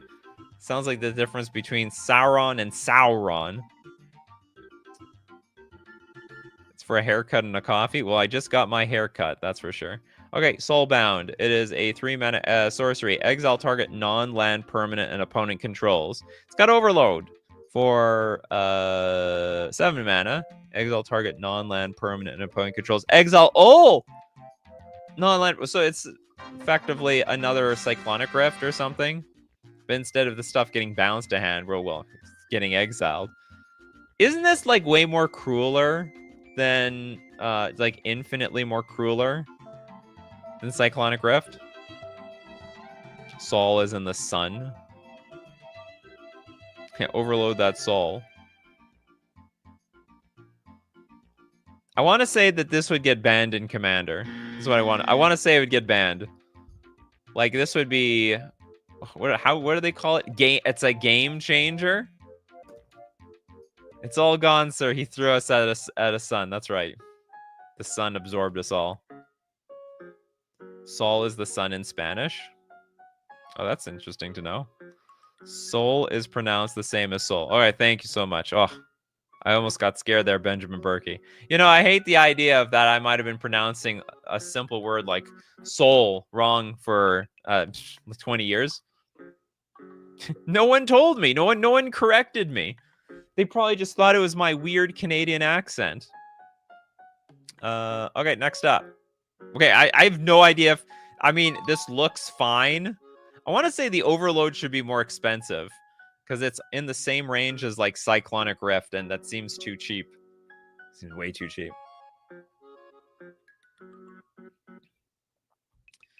Okay, Corbinic's got some cards for us. What do you got for us, Corbinic? You've got 2 cards today, separate posts. Hercules, Bound to Madness. Hercules.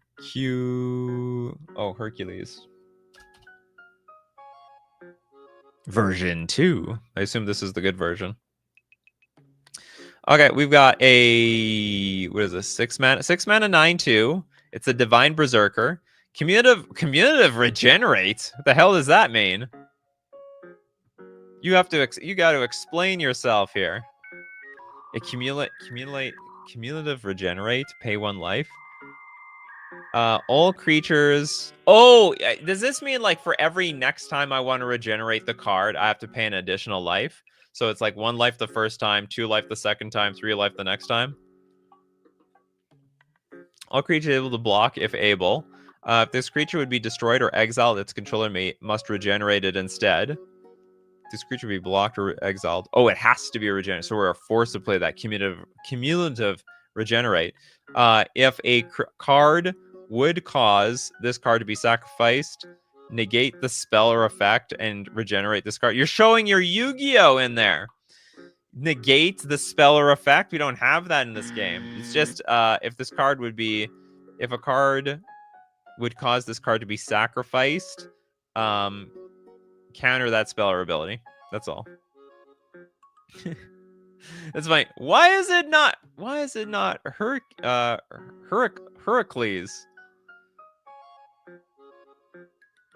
Where the savant type Corbinic? Huh? Yeah, negate Yu-Gi-Oh! Worded spotted. The Yu-Gi-Oh! Player's been spotted! I don't think you can force a player to pay a cost like this. If a creature would be destroyed or exiled, its controller must regenerate it instead. Creature... So it says, if this creature would be destroyed or exiled...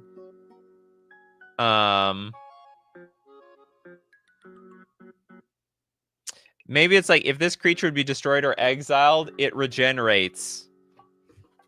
And maybe we have some clause here. It's like, whenever this creature regenerates, pay one plus pay one life plus a life for each last time it's been regenerated. Because commutative, I guess you could explain it better like that. So maybe if it's worded like, if the creature would be destroyed or exiled, it doesn't even matter. If it's exiled, it's gone. Like, you can regenerate it. Oh, I see, you want to regenerate it instead. But it still gets exiled because it doesn't actually get destroyed. So what would happen is, let's say I try to exile it with Swords to Plowshares. It would trigger this card to regenerate, but it only puts a regeneration shield? Oh no, you regenerate instead. So instead of it getting exiled, it gets a regeneration shield instead and just doesn't die. That's just weird, worded weirdly. I think this is... You know what? There are too many F-ups here. I will say... There's something here to this. I like this idea of a cumulative regeneration. So there's something to work there. Something to work with there. Let's go to the next card. Your next card is Gilgamesh.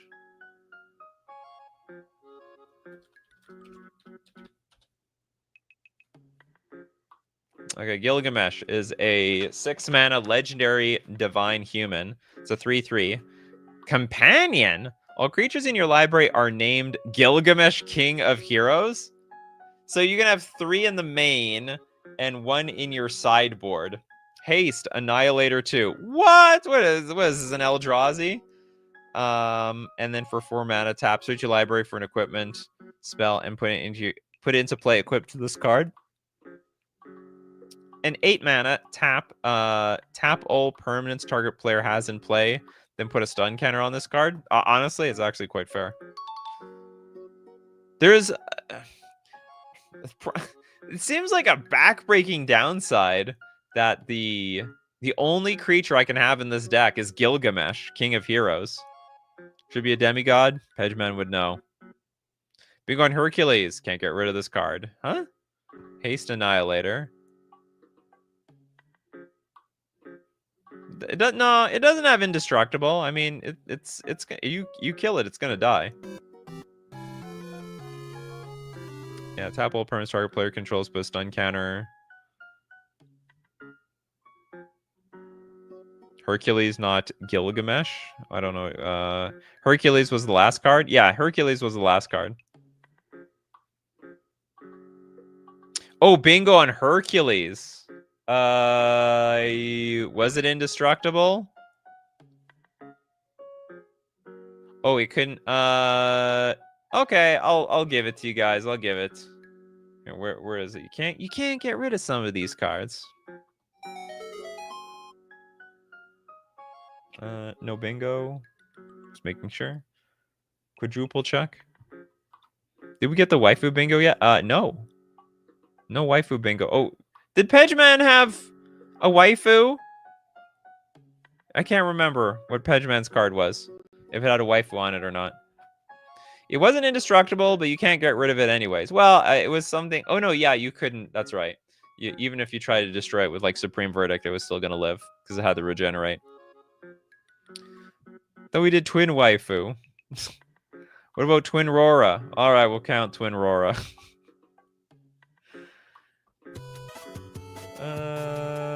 Where's the waifu card? Oh, we did it already. It's already been labeled. How did this move? Yeah, the waifu card's already been taken. We can't mark it twice. You want it twice? There we go. I did it twice for some of you. The X isn't big enough, apparently. Okay, I'm gonna just say that this is a pass. Next up, We're going to take a look at the dam draws. The Spice of Life.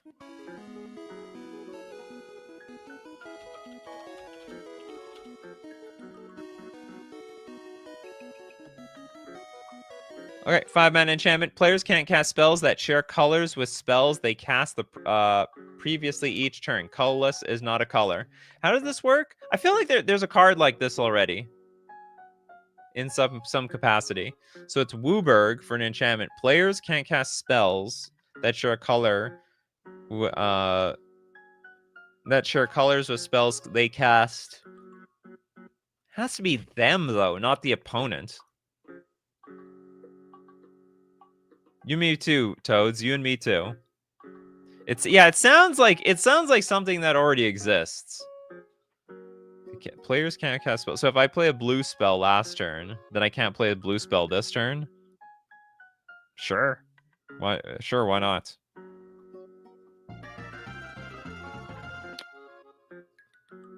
The mana bind should count for too many X. The command like card where X was the white and blue mana in the mana cost. Oh, yeah, that's right. It said X, and at the bottom it says if X was whatever. You know, I got to make some rules. You got to catch these things as they happen. If it's too late, then it's too late. But this is also going to be a bingo. Here, what do we got? We got yet another bingo here. We have 3 freebies. You people here, you like these super long shows? You people are nuts. You're insane. Absolutely insane. Did we have a haste menace? No, we just had a haster. We had a few haste. We had a haste annihilator. It's probably worse. I've been posting for 15 minutes. Okay, well, this one definitely passed. Next up, Jack Solaris. Welcome. I have no idea how long you've been waiting. I don't even know if you're still in chat. You have all mana produced by snow permanents is considered snow mana and can be used to pay for snow pips. Oh no! All mana produced. Is that a card? It's definitely not a card. All mana produced by snow permanents. No, that's not a card. Okay, that's a donation.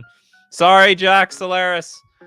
When the super chats come in, I assume that's just for cards, not for actual comments. So hold on. What was this even in response to?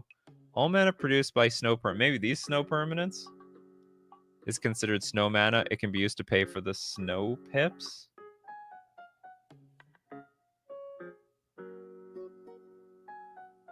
All mana produced by snow is considered snow mana. Oh yeah. Okay, yeah. That's right. I mean, you're just stating facts, spitting facts there, Jack Solaris. Okay, we did Ultimate Gamers super chat. What do we have left here?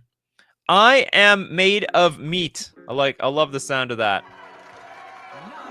Okay, being is a fiction invented by those who suffer from becoming. It's very philosophical. This is sodium agitation. It's a blue instant. Add double colorless to your mana pool. That is what is this, like a weird Manamorphose? Shuffle your library, draw a card. It's Manamorphose, but in blue for colorless. It's a very strange. Nice to meet you. What is it called? Okay, sodium agitation. What is this? Like salt water is rusting this dishwasher? Not a dishwasher, a laundry machine. For you, there's definitely dono slots. And we can save one for you 100%. Just be here for when it happens. These bingos may extend the show past 2 hours and result of another bingo. Oh, happens every show. This is just my life. That's why I might adjust. I honestly might limit it to like 2 cards per person. This is insane. Well, for sure. Okay, I'm just preparing everyone 100%. The Custom Magic the Gathering show is going to be like once every 2 weeks again. So it won't be 4 per month. And then we're going to re-rotate to like the AI custom, like it used to be a long time ago. It'll make me a lot less money, but we'll have more variations of shows throughout the month. I openly display my skeleton as a show of aggression. Oh, that's too aggressive. Shuffle your library, draw a card. Well, anyway, I have nothing wrong with this card. It's even a weird filter card because you only filter backwards. Nikachu. Well, Nikachu needs a little bit more time on Wednesdays. Or, although, I don't know, maybe one day I'll be like, okay, there's no limit. There's no card limit. I don't know, maybe we'll do this like once a year. No card limit. It's $5 per card. Give as much money as you want. That's when you see. That's when you know I sold out. And I can even name the show "Rating Magic the Gathering Cards" for like 6 hours. See how long it goes. The show ends when the money runs dry.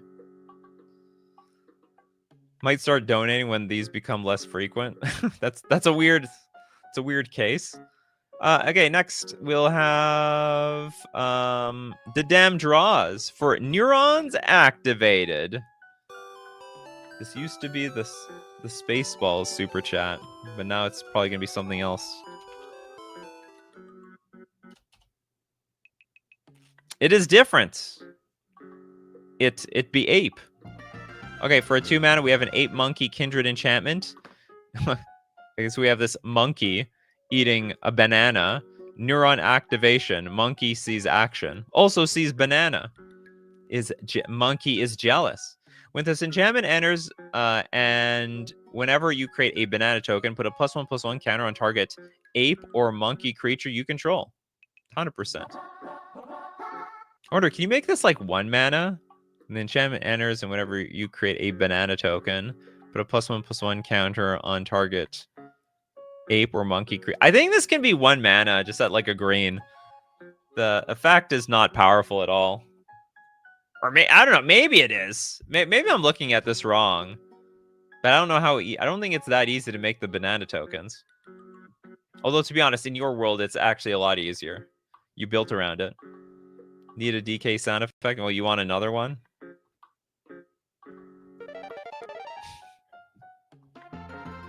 I've got a few of them. The soundboard. Soundboard is running dry. I got so many sound effects here, and I feel like I overuse them because the custom show goes for so long. Ape monkey, not Simeon. Nope, not Simeon. All right, now we have Dimitri's like demonic sharp aiming beyond storm on storm scale. Yeah, it is absolutely aiming beyond storm. Well, you want another sentence? Demonic shark. Slowly but surely, we'll get through this whole damn thing. Okay, I'll give you another paragraph. I give you another paragraph. We can do this one. While this creature is on the battlefield, each player's spell. Whoops, we're not done yet. We're not done yet. Is that a bingo? Oh, 2-hour stream is though. Well, that will happen in a minute. Okay. While this creature is on the battlefield, each player's spell can be paid using mana sources, lands, and tapping a creature. When a creature is tapped, oh, sorry, hold on. That's the wrong. I'm giving you a paragraph for free. Okay. No, did we read that one? I can't remember where we left off. I think we did that one already. While this creature's on the battlefield, each player's spell can be paid using mana sources, lands, and tapping a creature. When a creature is tapped, it pays for 1 or a mana of that creature's color identity. The card's getting more and more confusing. Here we haven't even got to the... We didn't even get to bingo freebies for 2-hour stream. Not yet. Trinsim says, forget playing the best Zelda. Everyone does that. You should play the worst Zelda with Zelda 2. Is that the worst? I just have to enjoy the agony. Okay, next up. We have like a bunch of donations. Okay, so first one is from Jack Solaris. So who wants freebies? It's basically what it comes down to now. Our first freebie from Jack Solaris. I think For You wanted one. I don't remember what the card was though. Okay, we got Rag Naros Firelord. Rag Naros the Firelord. Whoa! What an art! It's actually a real art from Greg Staples. I don't know what this card does yet, but I see someone with a giant mallet, and the flavor text is die insect. So this has to be like an absolute banger. Absolute banger card. 8 mana for an 8/8 Elemental Noble. Defender! At the beginning of your end step, Ragnaros deals 8 damage to a random target from among opponents and permanents they control. Oh, so it's like, okay, the idea is he's trying to actually hammer down like a bug or something and then randomly accidentally like blows someone else up. Hammering everything. Ragnaros is a raid boss from World of Warcraft. That looks legit. Yeah, I killed that dude in Classic WoW. Oh, you know, huh? A lot of people know this one. Okay, we have another. I'm gonna say this is a banger. I like this card. I'm gonna give a freebie to Kellen Sus. Okay, we got a bunch of freebies from TL96. I think this is actually don't know what the. So it's got to be at least $20. So it's got to be worth at least 3 freebies. I've used that too many times. Okay, we'll look up Kalensus's card, Ultimate Ultimatum. What the hell?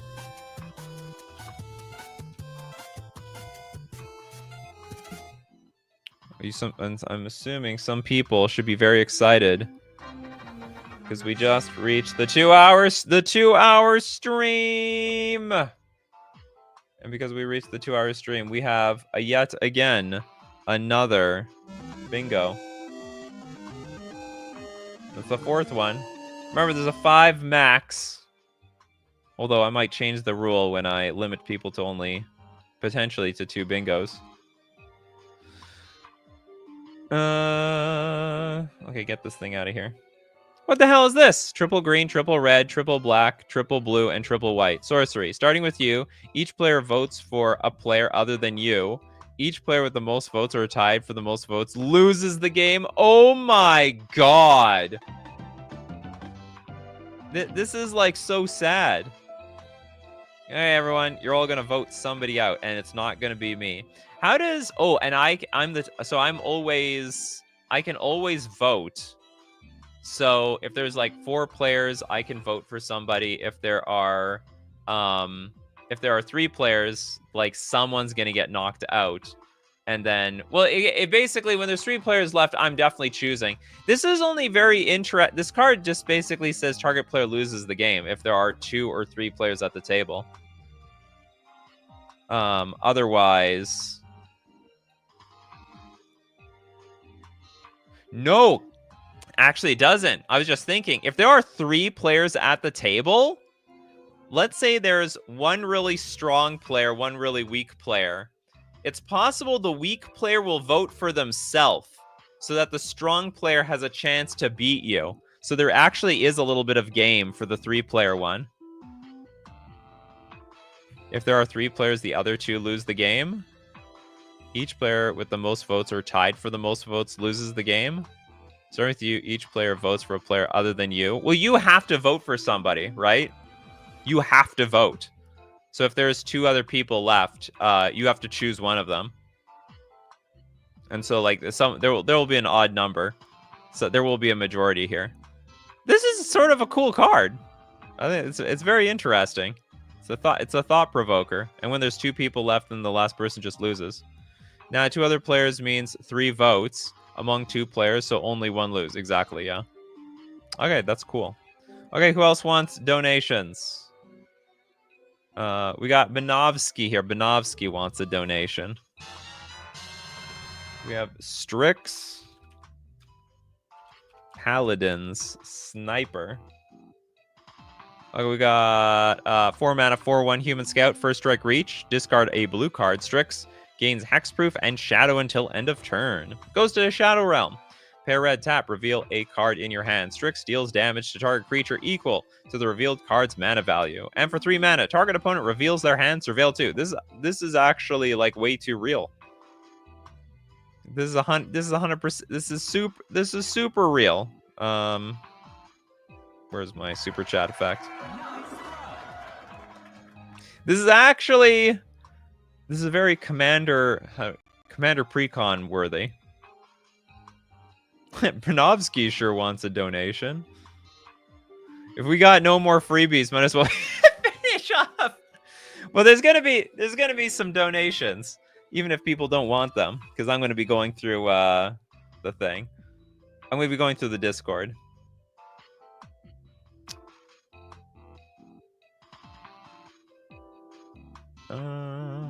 15 plus mana bingo? Is that a bingo? Oh my god, there is a bingo for this. That's unbelievable. I didn't even notice. I don't remember the last, you know, this is made for people like Dimitri, really. We depend on Dimitri for those bingo spots. The shark wasn't big enough. I have no other feedback. Like, this is just a regular card. It's an interesting discard outlet for the people that want to play with Madness, or you just need to get cards into the graveyard. Brandon Hall, just coming out of absolute nowhere. Victor Vector Ripper.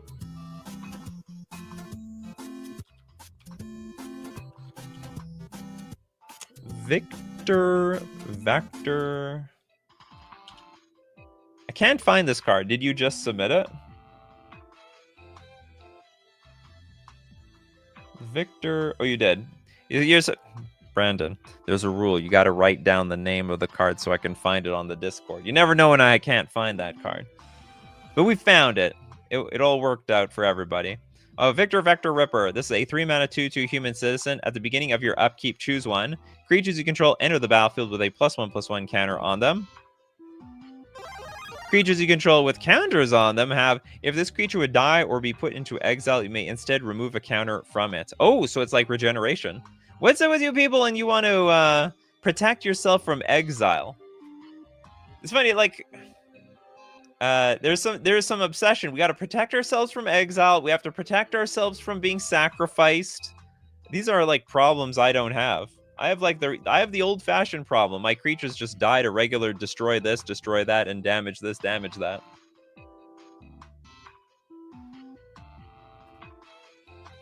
I cried when Victor redacted in Cyberpunk. Oh, Victor did something, did you? Victor! Did you do something you couldn't take back? Victor! Victor! I never played the game, so I have no idea what happened. Doesn't clean damage, so creature still dies. Depending. If this creature would die or be put into exile, you may instead remove a counter from it. Yeah, it doesn't clean damage. Potentially, it just removes all the counters and then dies anyway. But hey, if it would be destroyed, it still works. So damage still kills this for some reason. It's okay. Well, it works. Okay, next up. Any anyone want a donation? Anyone new in chat want a donation? Yeah, it has to prevent the damage too. Okay, I'm going to we're gonna look at some people in the Coffee Crew chat. Okay, we have Recycling Plant from Mapius. This plant is a land. Whenever a player discards a card, you may pay 2 and tap Recycling Plant. If you do, exile that card and create a junk token. I don't know what this card does. When a player discards a card, you can pay 2. It's going to be hard to pay 2 because this land doesn't even tap for mana in the first place. But there's not just that. I have to tap my Recycling Plant at the same time. And I can make a junk token. I can't remember what a junk token does. I don't see any bikes in there. Recycling Plant. Oh, you mean what, recycling bikes in here? Junk token is exile the top card. You may cast it this turn. Oh, that's not bad. It's value.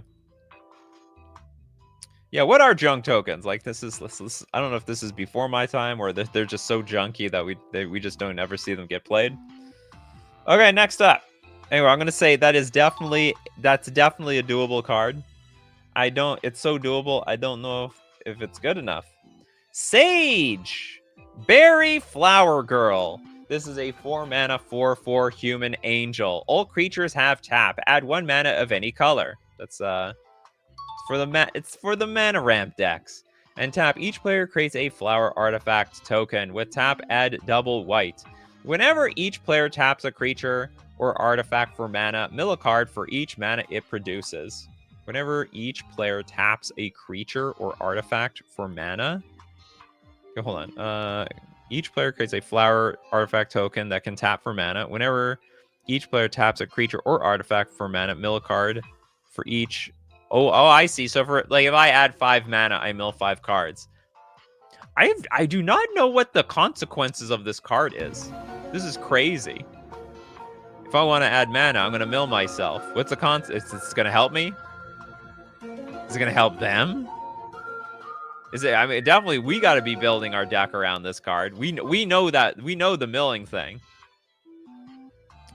So wait, do you always mill the cards? Absolutely. Yeah, so if you tap creatures or artifacts for mana, you mill that many cards. It potentially could really accept. But here's the thing. I think a lot of decks that tap creatures don't use the graveyard that much. Hogak likes this. Hogak would like this. That's right. You never lose your Hogak. Is Hogak even a big card in Commander? So yeah, Selesnya Mill. Not something on my bingo card, if you get my drift. Okay, cool. It's a cool concept. It's like mixing two things together. You know, I didn't see it coming. Okay, we got Mayriel, Divine Beast. This is a 5-mana 1/1 Llama Beast with First Strike and Trample. Commutative Upkeep. Put a +1/+1 counter on Mayriel, Divine Beast. It's funny. This is it's a 5-mana charging Badger. Whenever you play a commutative upkeep cost, proliferate or populate. Oh my god, this thing could scale out of control super fast. So it does get the counter whenever you pay a commutative upkeep cost. So it goes to 3 immediately. How broken does this get, chat? How broken does this get? I don't have enough experience with proliferate or populate, but I do understand after 3 turns, this is going nuts. It's going to go absolute bonkers. This is dangerous, but it's still like a 5-mana 1/1. Well, next turn, it's like, what, a 3/3? And the next turn after that, it's a 6/6? Yeah, you're going to get one. It's going to be commutative upkeep +1 because you get to proliferate. Doubling season works with this. Oh, of course. Absolutely. Okay. Let's hope that card is not broken. Okay, that eats up all the super chats from TL96 and also Algot super chat. I don't know what Algot super chatted for. I'm sorry, Algot. Super chat got eaten.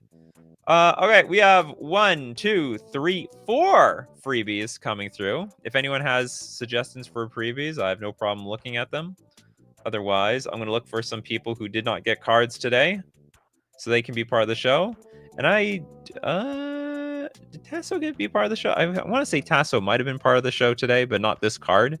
Hexamorg Nightmare. 6-mana 6/6. Bat Demon. Flying Lifelink. Tap, mill 6 cards. Add one of the mill cards from your graveyard to your hand. So it's basically a super card draw. You may cast that card this turn by paying life equal to its mana value rather than paying its mana cost. This gotta be broken. It's gotta be broken. What's up with you people that want to cast your cards with your life total, especially this has lifelink. Oh, but it doesn't have vigilance. But if you give it vigilance, it'll be broken because you can attack, gain the life, then tap this, mill the cards, get the card, cast it. Toads keep asking for freebies. What do you want, Toads? We need this in the game. Okay, I'm gonna say this card. Ugh. It doesn't have haste. I'll say it's okay. And it's 6 mana. We need this in the game. Give you this sound effect.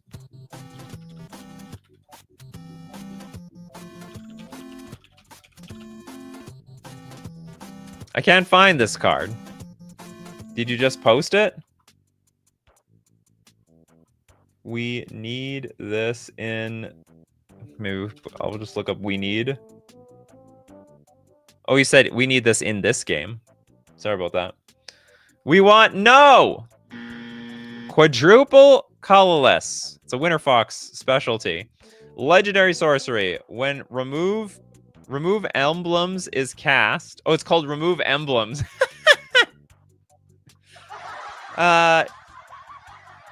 Remove X target emblems from the game. Now we just need a red card that removes enchantments. Come on, Wizards of the Coast. We don't like emblems, Toads? Yeah, you're Batman. Can you even target emblems? No.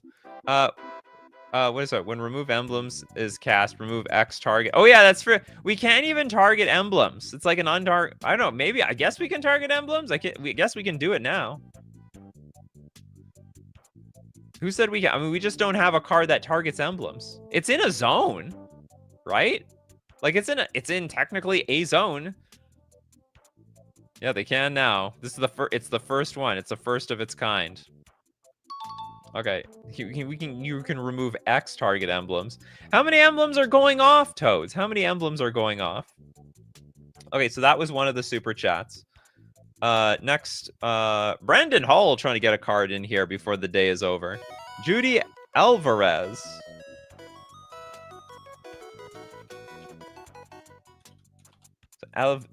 Judy Alvarez from Fellhound.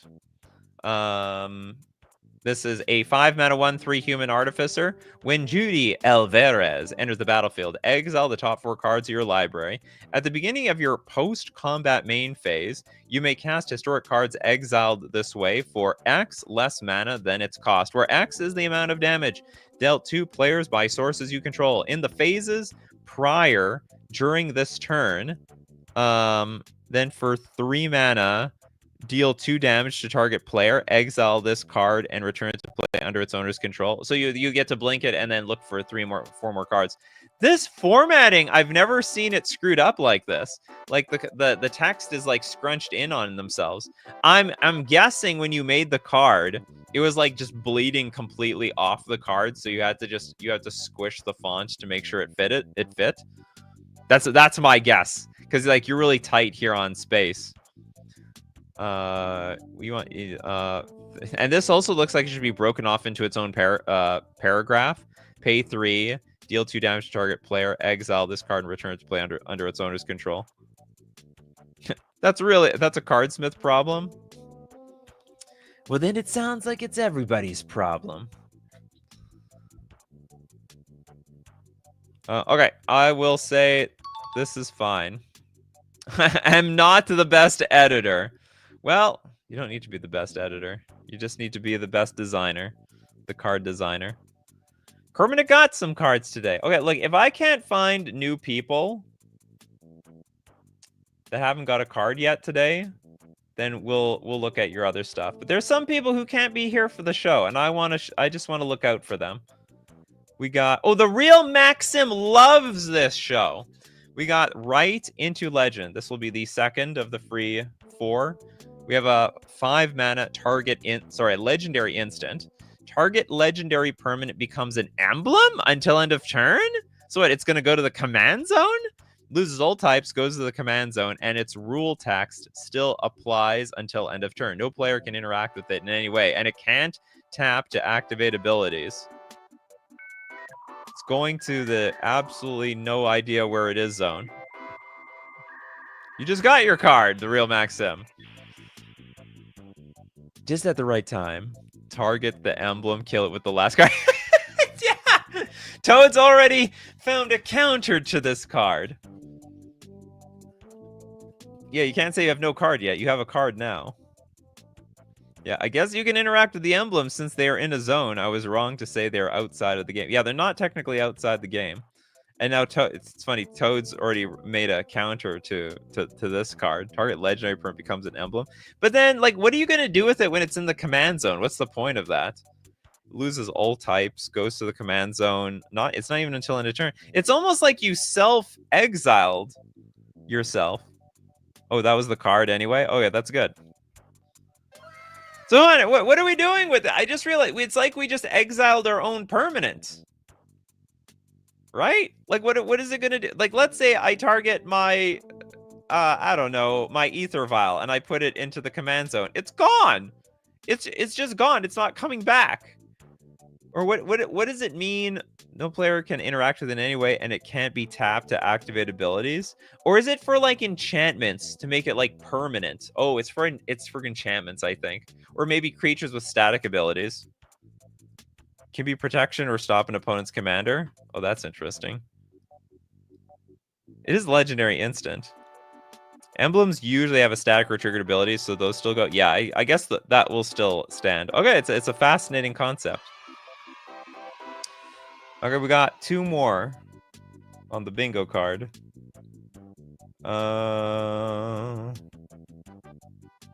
Real Maxim is real. Yeah, I'll give you another one, Real Maxim. Sometimes you're here, sometimes you're not. Okay, we got Thalif's Monstrosity. This is a 5-mana, 5/3 beast horror. Tap, sacrifice a non-token permanent. If the sacrifice permanent was a land, add 1 mana of any color. If it was a creature, put a +1/+1 counter on creature you control. If it was an artifact or enchantment, Thalif's Monstrosity deals 1 damage to any target. Otherwise, all these circumstances, otherwise you get to draw a card. Sacrifice a non-token permanent, untap Thalif's Monstrosity. Can we go infinite with this? So sack a non-token permanent.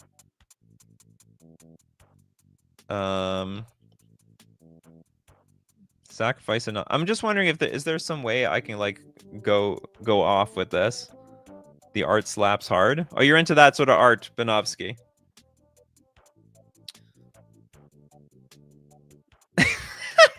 Just says, I'm 17. My Nikachu dated my mom back before I was born. I've never met my dad.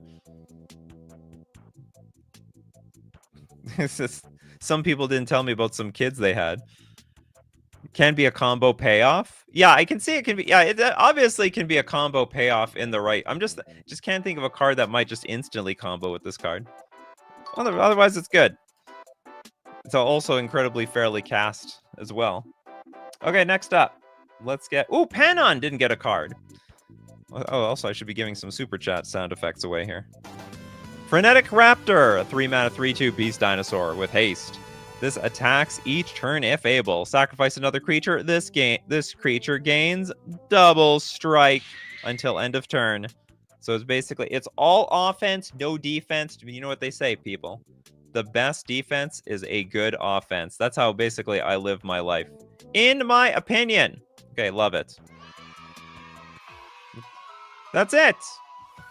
How the hell did I get through this day? 2 hours and a half. The show is going to be reduced, people. It's going to be once every 2 weeks. Be prepared. Be prepared. I think next week we'll have custom cards, and then every other week it'll be once every 2 weeks. And I may or may... And then I'll see what happens. I might have to reduce the Super Chat limit to like 2 cards per person, because otherwise the show will go to 3 hours. It'll be insane. Hey, we used to have 3-hour shows. Oh boy, you better believe I don't miss those. I don't miss those, Coffee Crew. When we do this show at 3 p.m., ideally it's done by 4:30. That's ideally in my mind. And of course, I do have to thank everyone, though. The reason we even did these is because you support it all with the money. How much I can't say no to money. You keep the lights on, for crying out loud. The patrons on Patreon, the patrons on Patreon, the members on YouTube, and everyone who super chats to be part of the show, or even super chats so other people are part of the show. And of course, thank you so much for your creativity. Without your creativity, there would be no show. People like from the creatives, like Trent Sims and Dadam Draws, Trip Fontaine, Steve Cooper, The Real Maxim, Benjamin Berkey. Toads, of course. Pedgeman, Kano, Arion, Cameron Cole, Zach, Benovsky. Where's our most creative? Dimitri. Shout out to Dimitri. Trent Sims, Mappius, The Jaded, Jess, Pedgeman, of course. Because usual, my coffee crew. Without you, I'm nothing. So keep bringing up them coffees. We're going to keep bringing up the magic. Take care of yourselves. And I will see you all at the next cup.